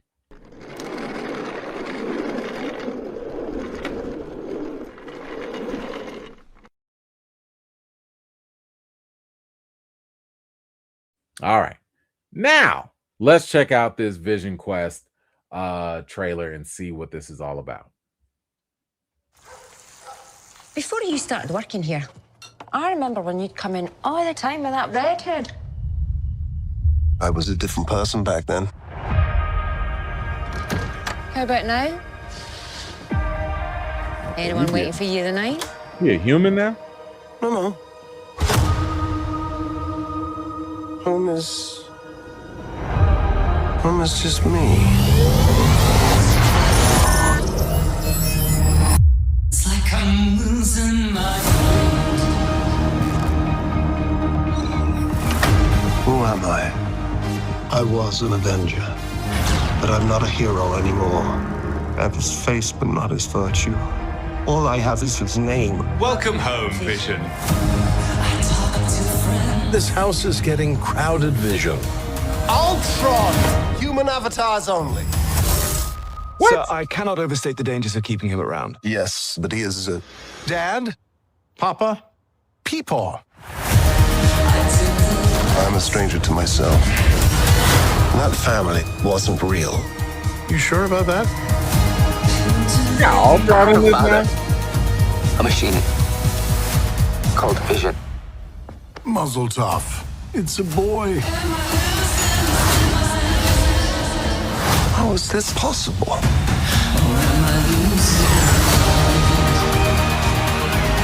Free us all and save your son.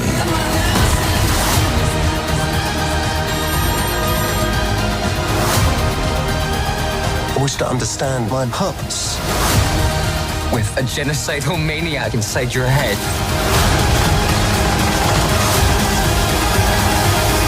Nothing bonds a family together quite like mortal jeopardy.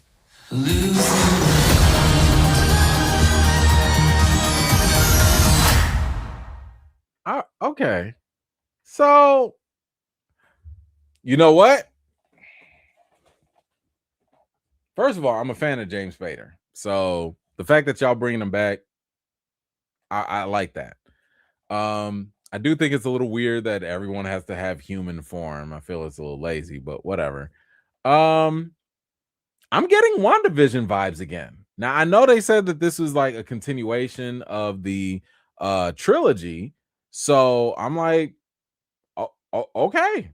Like, WandaVision was amazing. So if you're going to continue with the weirdness, I feel like that's what this is doing. So I think I'm okay with this. Like I'm curious. I definitely want to see where they go with this, and I'm intrigued by this. But yeah, I want to see where they go with this. So I like this. I like that. The trailer looks funky. Like, it looks crazy. It looks wild. And I think that is that breath of fresh air that we kind of need with the MCU, because that's what WandaVision did. So you guys let me know, what did you think about the trailer for Vision Quest? I had no idea what this is going to be about, but it looks like he's got to save his other son or whatever. So I guess we'll see. But you guys let me know what you think in the comments down below. All right, what do we got? Regina, off topic, but thinking of heroes, they're saying Hayden Payne. What? Are you serious? No, don't do this.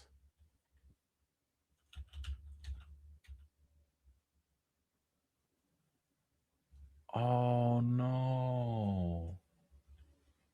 No. What happened?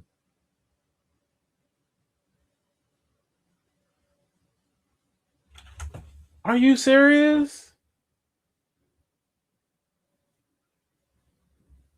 Oh, no. 36? They don't know what happened to. Okay, it's developed. We don't have. Oh man, that's a gut punch. Oh, that's so sad. Damn.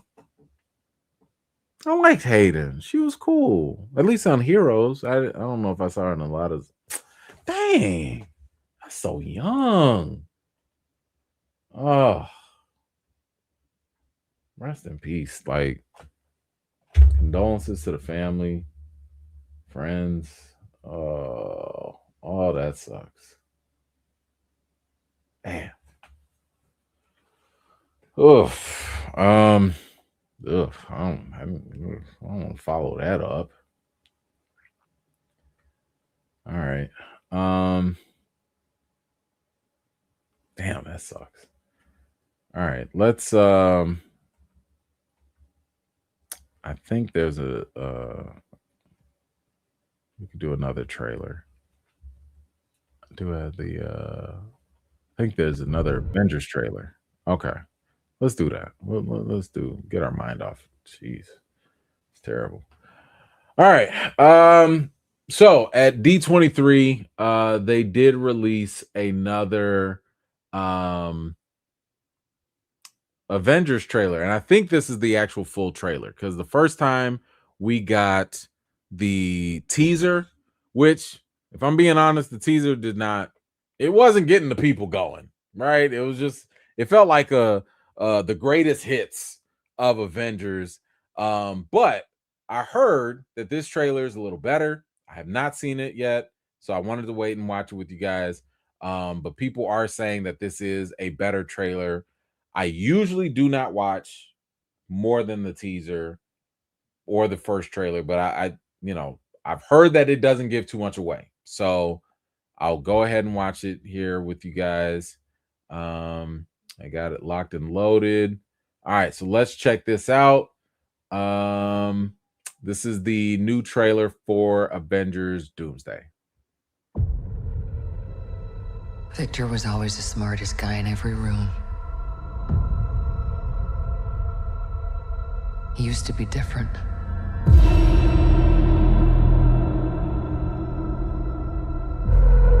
He used to be kind, he used to be caring. And then, everything he loved was taken from him.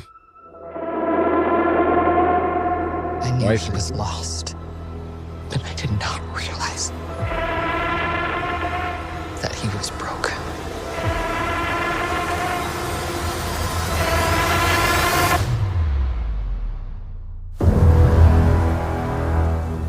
Victor, did you do this? Okay. All of you have lived, stolen lives. But now you must give them back. Answer me, Victor! Did you do this? I swear, you will beg for hell long before I grant it. Hit him with 2 fingers.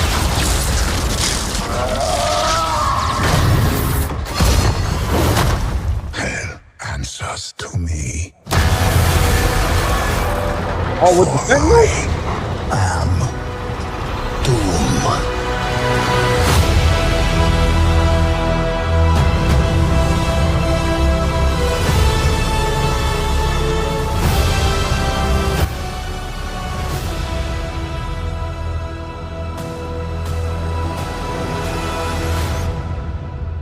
Okay. All right. Hey, why didn't y'all start with this? Like, why did you waste our time with that other little whatever that was? Why y'all waste our time with all them other little intro teasers of here's Captain, here's Steve Rogers, and here's Thor, and here's Shuri going to why you waste our time? That's all you needed to do. That's all you had to put. I'm sold. I mean, first of all, I was already sold. I was already going to go watch. Now I can be a little more excited to go see this. Because that last little teaser was doing nothing. This, if y'all had kicked this off, because it was already lacking by not having Reed Richards and Dr. Doom facing off. Now you at least got them talking. Thank you. And now you display the force and all that stuff with against Thor, which is a little cliche, but whatever. But then you got this man lifting up Sentinels. Yes, please. Yes, please. Like, listen, Spider-Man, you had a good run. Infinity War, Endgame, y'all had a good run. All right, it was fun. It was good times. This looks like it's gonna be a problem because even though, and I stand by this, they should have never pivoted away from Kang. They should not have. If you're gonna do Doom, you gotta go all the way. They got this man on a throne, which I think is probably the last scene of the movie. I think they cheated right there. But they got the aura. They got like that's Doom. If you've seen Doom in any comic, any animated thing, whatever, Doom is that guy. So even though I would have preferred to have better buildup over time, it does not look like they're doing this poorly. So great trailer. Great trailer. Definitely do not need to see anything else. I like at this point, why? It's 4 months coming. These things are going to get sold out. Absolutely no reason to watch more. Y'all can do it if you want to, but don't ask me to. I'm good. Thank you. Like, theaters will be bought out. Okay, this is happening. You guys let me know, what did you think about the Avengers Doomsday trailer? Feel free to let me know your thoughts in comments.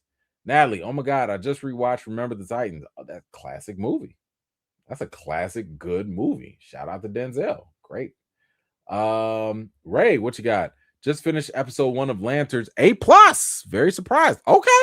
All right. Listen, I'm about to watch that right after we get done with this. So I am with that. Anthony, so trailers are doing the Inception sound. Sure, why not? If it ain't broke, why not? All right, let's get to the last bit of news, which I'm sure many of you have already talked about and you already know about, but let's just go through it anyway. Y'all, we finally are here. It has taken a long time, ever so long time. I think that ever since X3 came out, X-Men Last Stand, when we saw how atrocious X-Men could be, that is when we started to be like, wait a minute.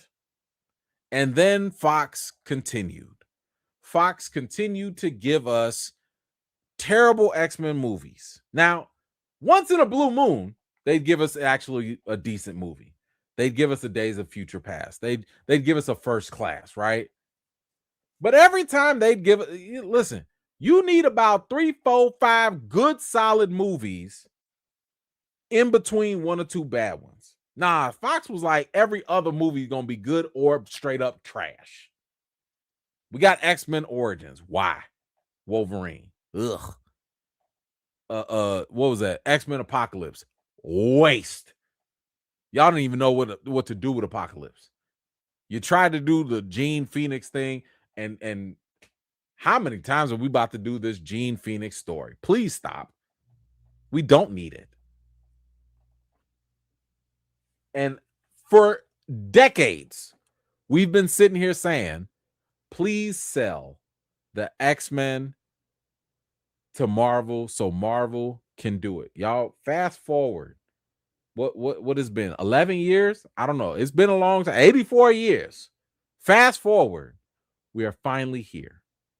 We're not dealing with these little teases of mutants and Ms. Marvel. We're not dealing with all this other nonsense. Y'all, we are here for the X-Men. We have finally made it. As I have said many times, and I will continue to say this, this is going to be the make or break period for Marvel Studios. It is not Avengers Doomsday. It is not Avengers Secret War. It will be the very first MCU X-Men movie. Because if you cannot get the MCU X-Men right, throw Marvel away. Fire Kevin Feige. Start all over. Do whatever. X-Men are the pillar of Marvel. Shout out to Spider-Man. He right there. I don't want to disrespect him. But you need to have a strong X-Men foundation as well. Right? Spider-Man can't carry all of y'all now. He's not Batman over there at DC. But you need to have the mutant saga, the mutant element also there. And y'all, we finally got our X-Men. Let's go through them. Kit Connor is officially your Cyclops. Okay. I ain't never seen nothing Kit Connor's in. I don't know. Don't know. But he's going to be Cyclops. Cool. Samara Weaving is going to be Emma Frost. Great pick. Okay. If you can't get Margot Robbie, get the next best thing. Fine by me. Love it. She's a good actress. She looks the part. She's already reading the comics. I'm here for this. We already know Sadie Sink is Jean Grey. All right. Ooh, this one right here. Indy Navarrete is going to play Rogue. Yes. Yes. Now, I don't know, because I think she's Australian, if I'm not mistaken. I don't know what her Southern country girl accent is going to be. That is going to be important. Okay. Now, I do believe she's a talented actress. She was phenomenal in Obsession, but she's going to have to nail that Southern accent. Okay. Like that. So get your dialect coach. She probably can do it. I'm not doubting her, but go ahead. Do it. Don't come in here with no regular, accent. Don't talk like a Yankee. Okay. Like, you need to have that Southern accent, because that is Rogue. And then what else we got? Christopher Abbott will be our new Professor X. I don't know nothing this man's been in. I have no idea. Like, I couldn't tell you a Christopher Abbott saw a movie to save my life. I just don't know. But I do love the internet, because that's what he would look like as Professor X. And as it says, yeah, he really does give off, I'm about to manipulate, gaslight, and neglect a bunch of mutant kids in the comfort of my own home. Yes, he does. He's almost giving me a little Billy Zane with the eyebrows and everything. It's almost a little Billy Zane-ish. But I'm here for this. Okay? I'm okay with this. This will work. Yes. Now, think about this, though. Whatever he looks like, whatever this is our clue, because the one person we have not gotten yet was Magneto. We have not gotten our Magneto yet. But now at least we know that Magneto's going to be in the age range of Professor X. So it's not looking like we're going to get some elderly, older actor to come in and play Magneto. It's going to be somebody in his 30s, 40s, or whatever. So that is welcome. And then we got this. Now, this I like. Adam Driver as Mr. Sinister, Nathaniel Essex. Love it. Love it. Now, Adam Driver, solid actor. I'm pretty sure he wanted some sort, because they kept saying Marvel was chasing him. Marvel was trying to, get him to play different roles and stuff. And this role right here, this is a role that if you are an actor, you want to sink your teeth into this, because Mr. Sinister, especially if you've seen the most recent comics, he's a lot of everything. Listen, I don't know how deep they're going to go with Mr. Sinister, but Mr. Sinister is a very unique character. You have to get this right. And I would love to see how Adam Driver is going to approach this role, because we've never seen him in live action. And this is going to be interesting. This is going to be very, very interesting. But y'all, this is where, come on now. This is where it all begins. Okay. This is what we're here for. This is why I came. This is why I've been an X-Men fan for the longest. Maya Boyd has been cast as Storm in X-Men. Y'all,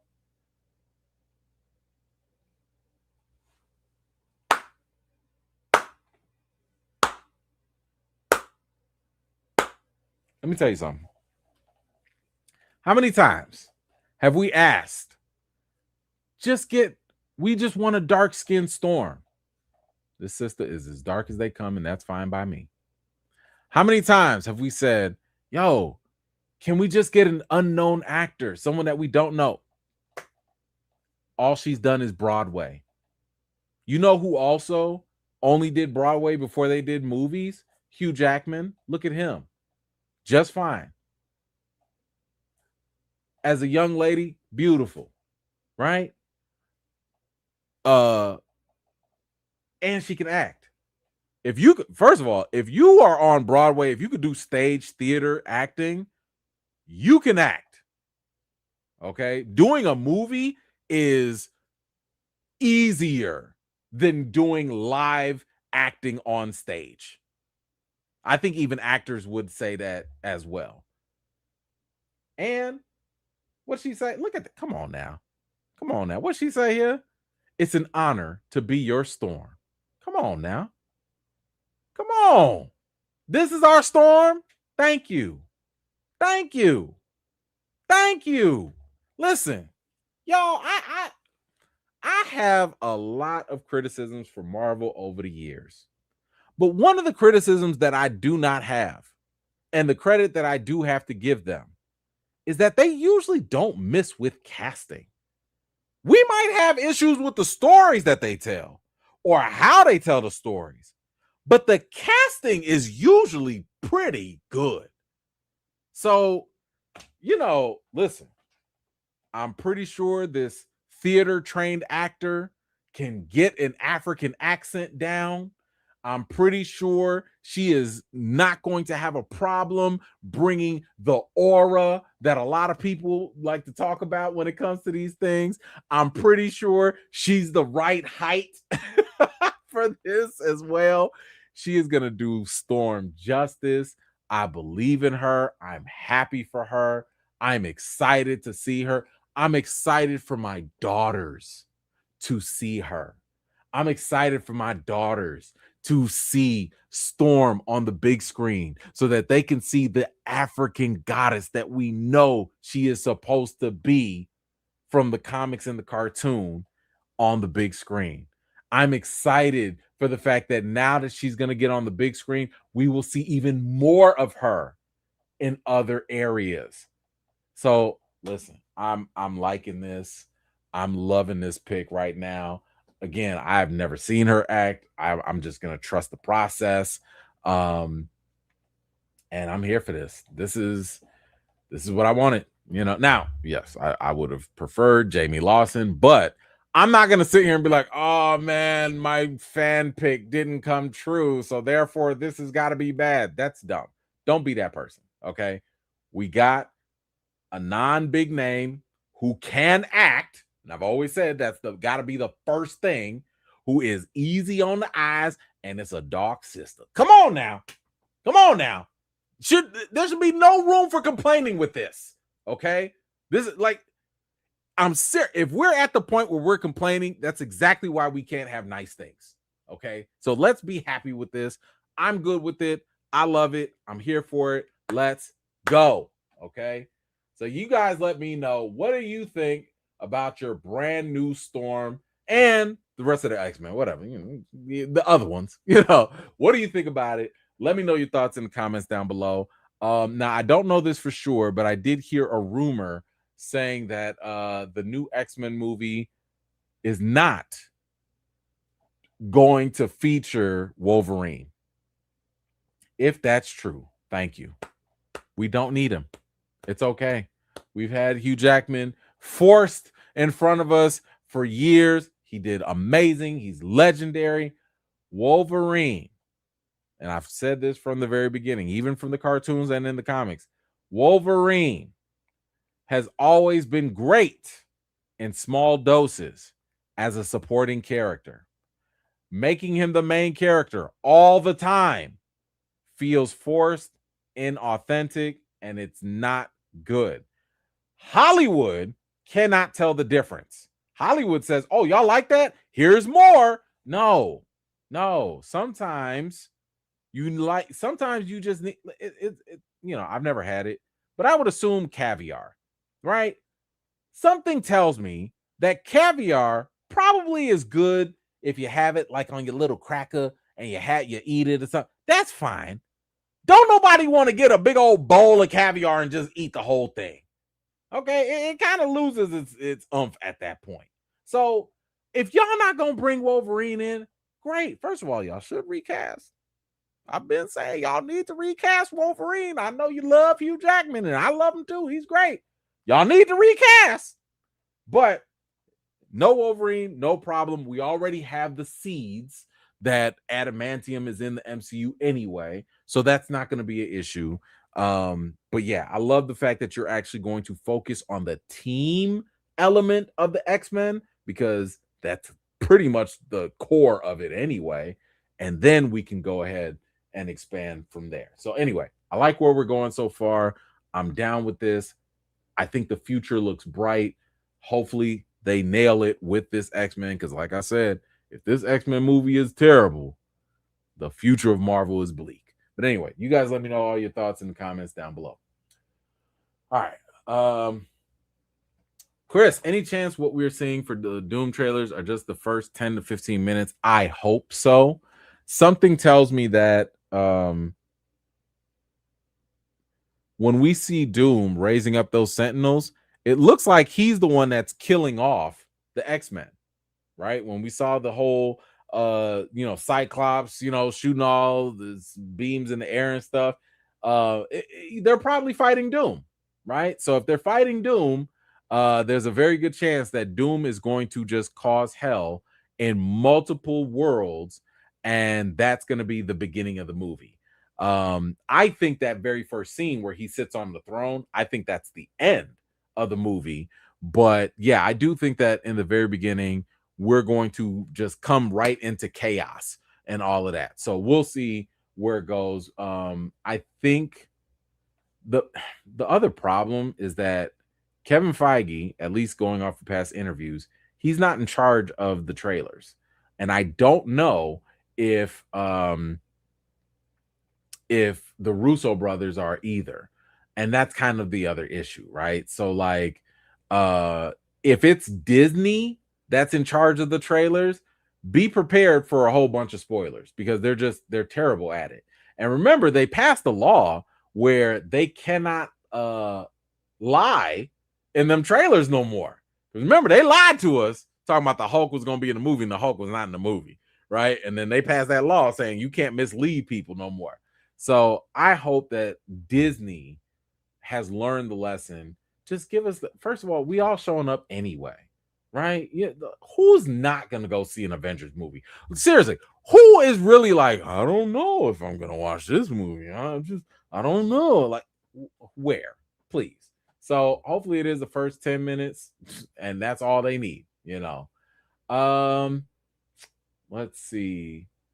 Can you show us who's the witches behind the mask and helping out Doom, please? No, thank you. I hope they don't.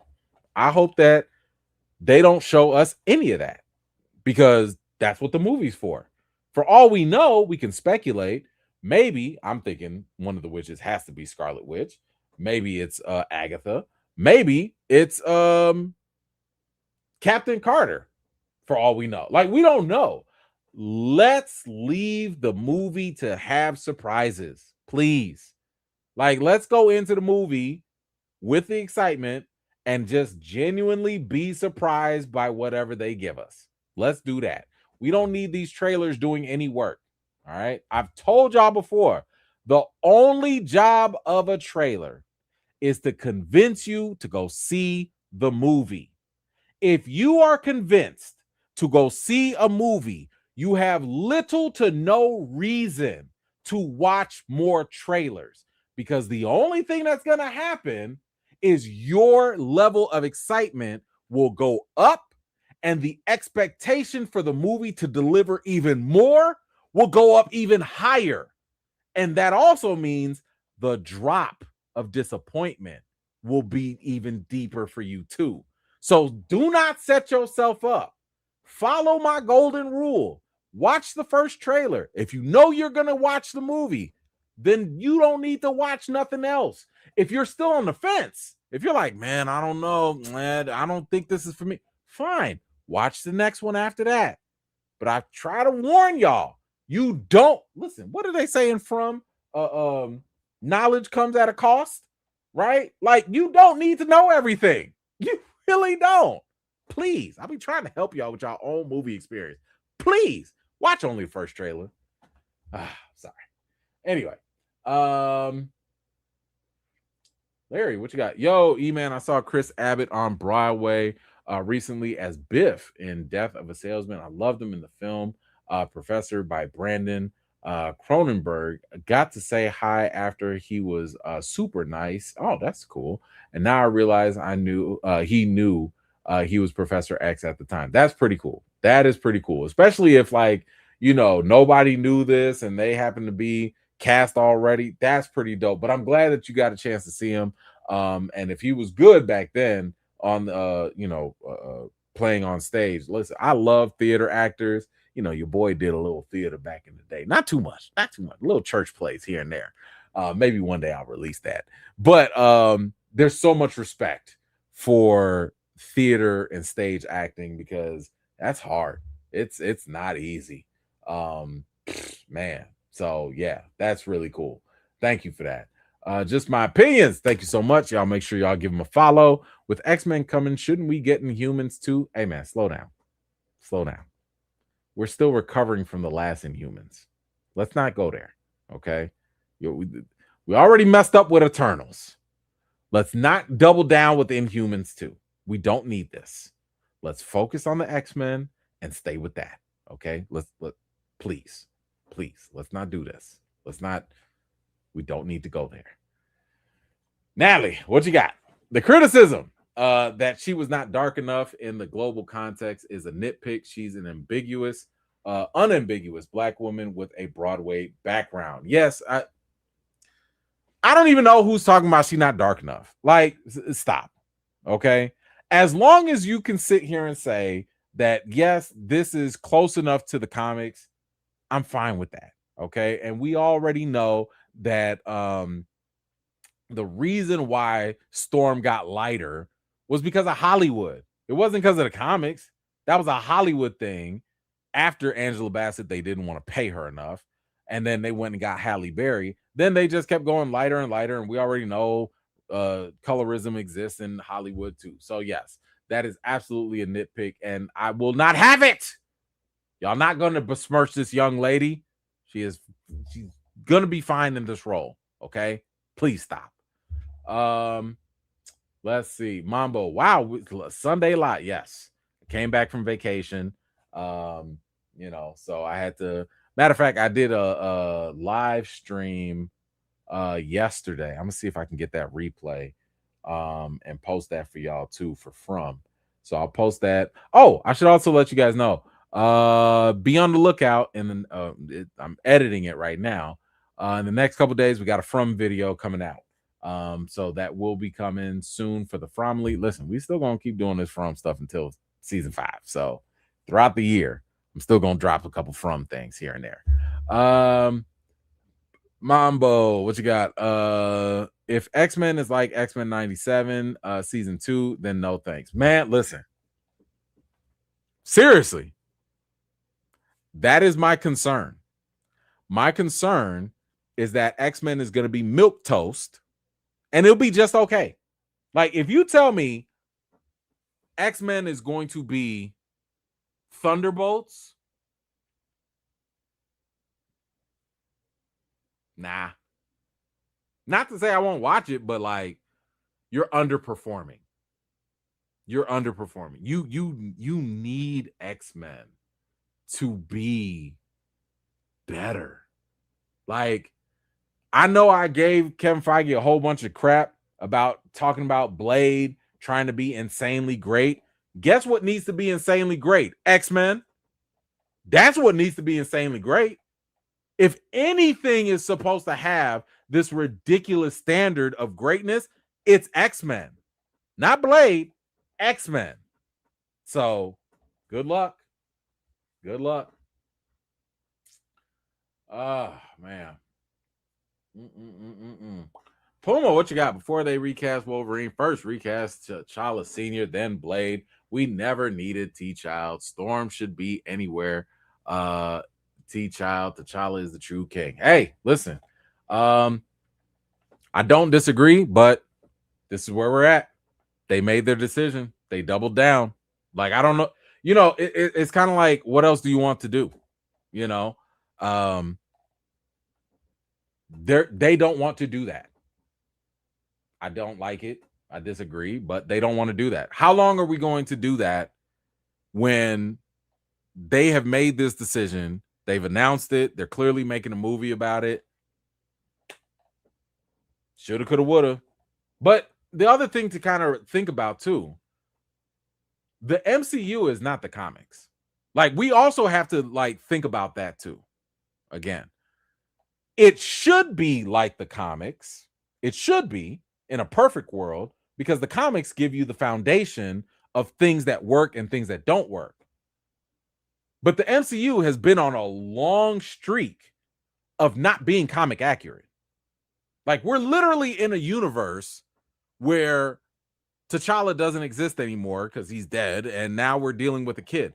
This is like the 1999 or the 999 universe in the comics. This is like one of those spin-off universes that doesn't even feel like it's mainstream anymore.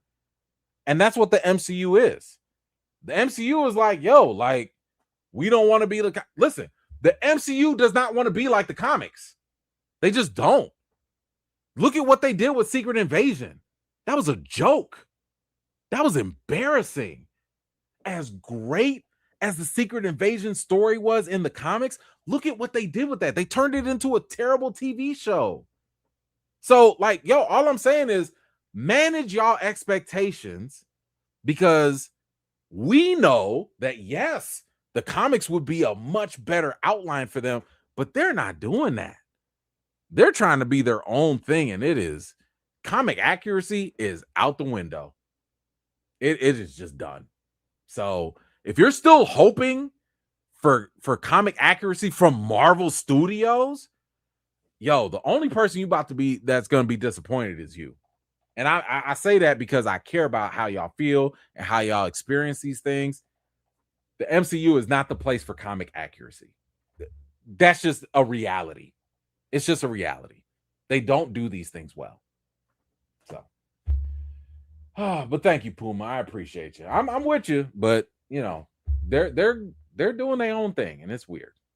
Chris Doom said, "Hell answers to me. Was shots fired at Mephisto?" Nah, I think first of all, that's a bar. First of all, right?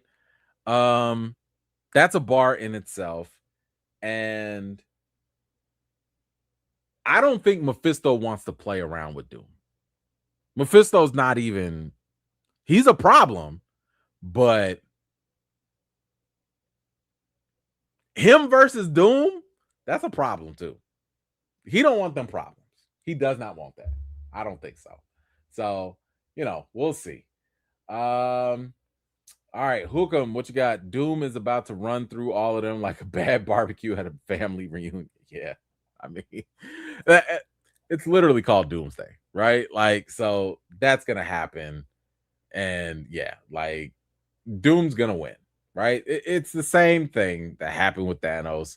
We know Thanos wins, and then they come back later, blah blah blah. Doom is gonna win. He's going to dominate, as he should. That's the way he should do it, and it should. So we'll see. All right. And what, Puma? A son can't become the father. He's not God. You're right. You're not wrong. He cannot become the father, but that's why he's going to be the son. Right? Like, again, Marvel's not doing what we want them to do. Marvel's doing what Marvel wants to do. So if Marvel wants to create a whole other universe with a son or whatever, they're going in a different path. So you're right. T'Challa Jr. will never be T'Challa, but T'Challa Jr. will be T'Challa Jr. because they're going in a different path. So you're right. You're right. They literally are creating a whole new character. Good luck. I mean, I hope for the best. I hope they don't embarrass it and, you know, and be terrible about it. But they're doing something else, you know. Anyway, all right, guys, that's all I got for tonight. Thank you so much for taking the time to hang out with me.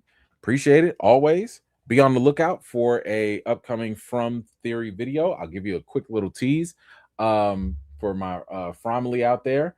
Why did Toby have to die? Have y'all ever thought about that? I know I did. Why did Toby, Jade's friend, why did Toby have to die? I will explain that in a video coming up as soon as it gets all freshly edited and everything. And I'll post that for you guys coming up soon. And of course, we will meet back. Ooh, I don't know if we'll meet next week. It's my daughter's birthday. I might. We'll see. We'll work it out. Anyway, all right, guys. I gotta go watch Lanterns. Thank you for that reminder. Thank you for joining. Always appreciate it. You know the routine. Wash your hands, wash your butts, and everything in between. And until next time, see you guys later. Peace.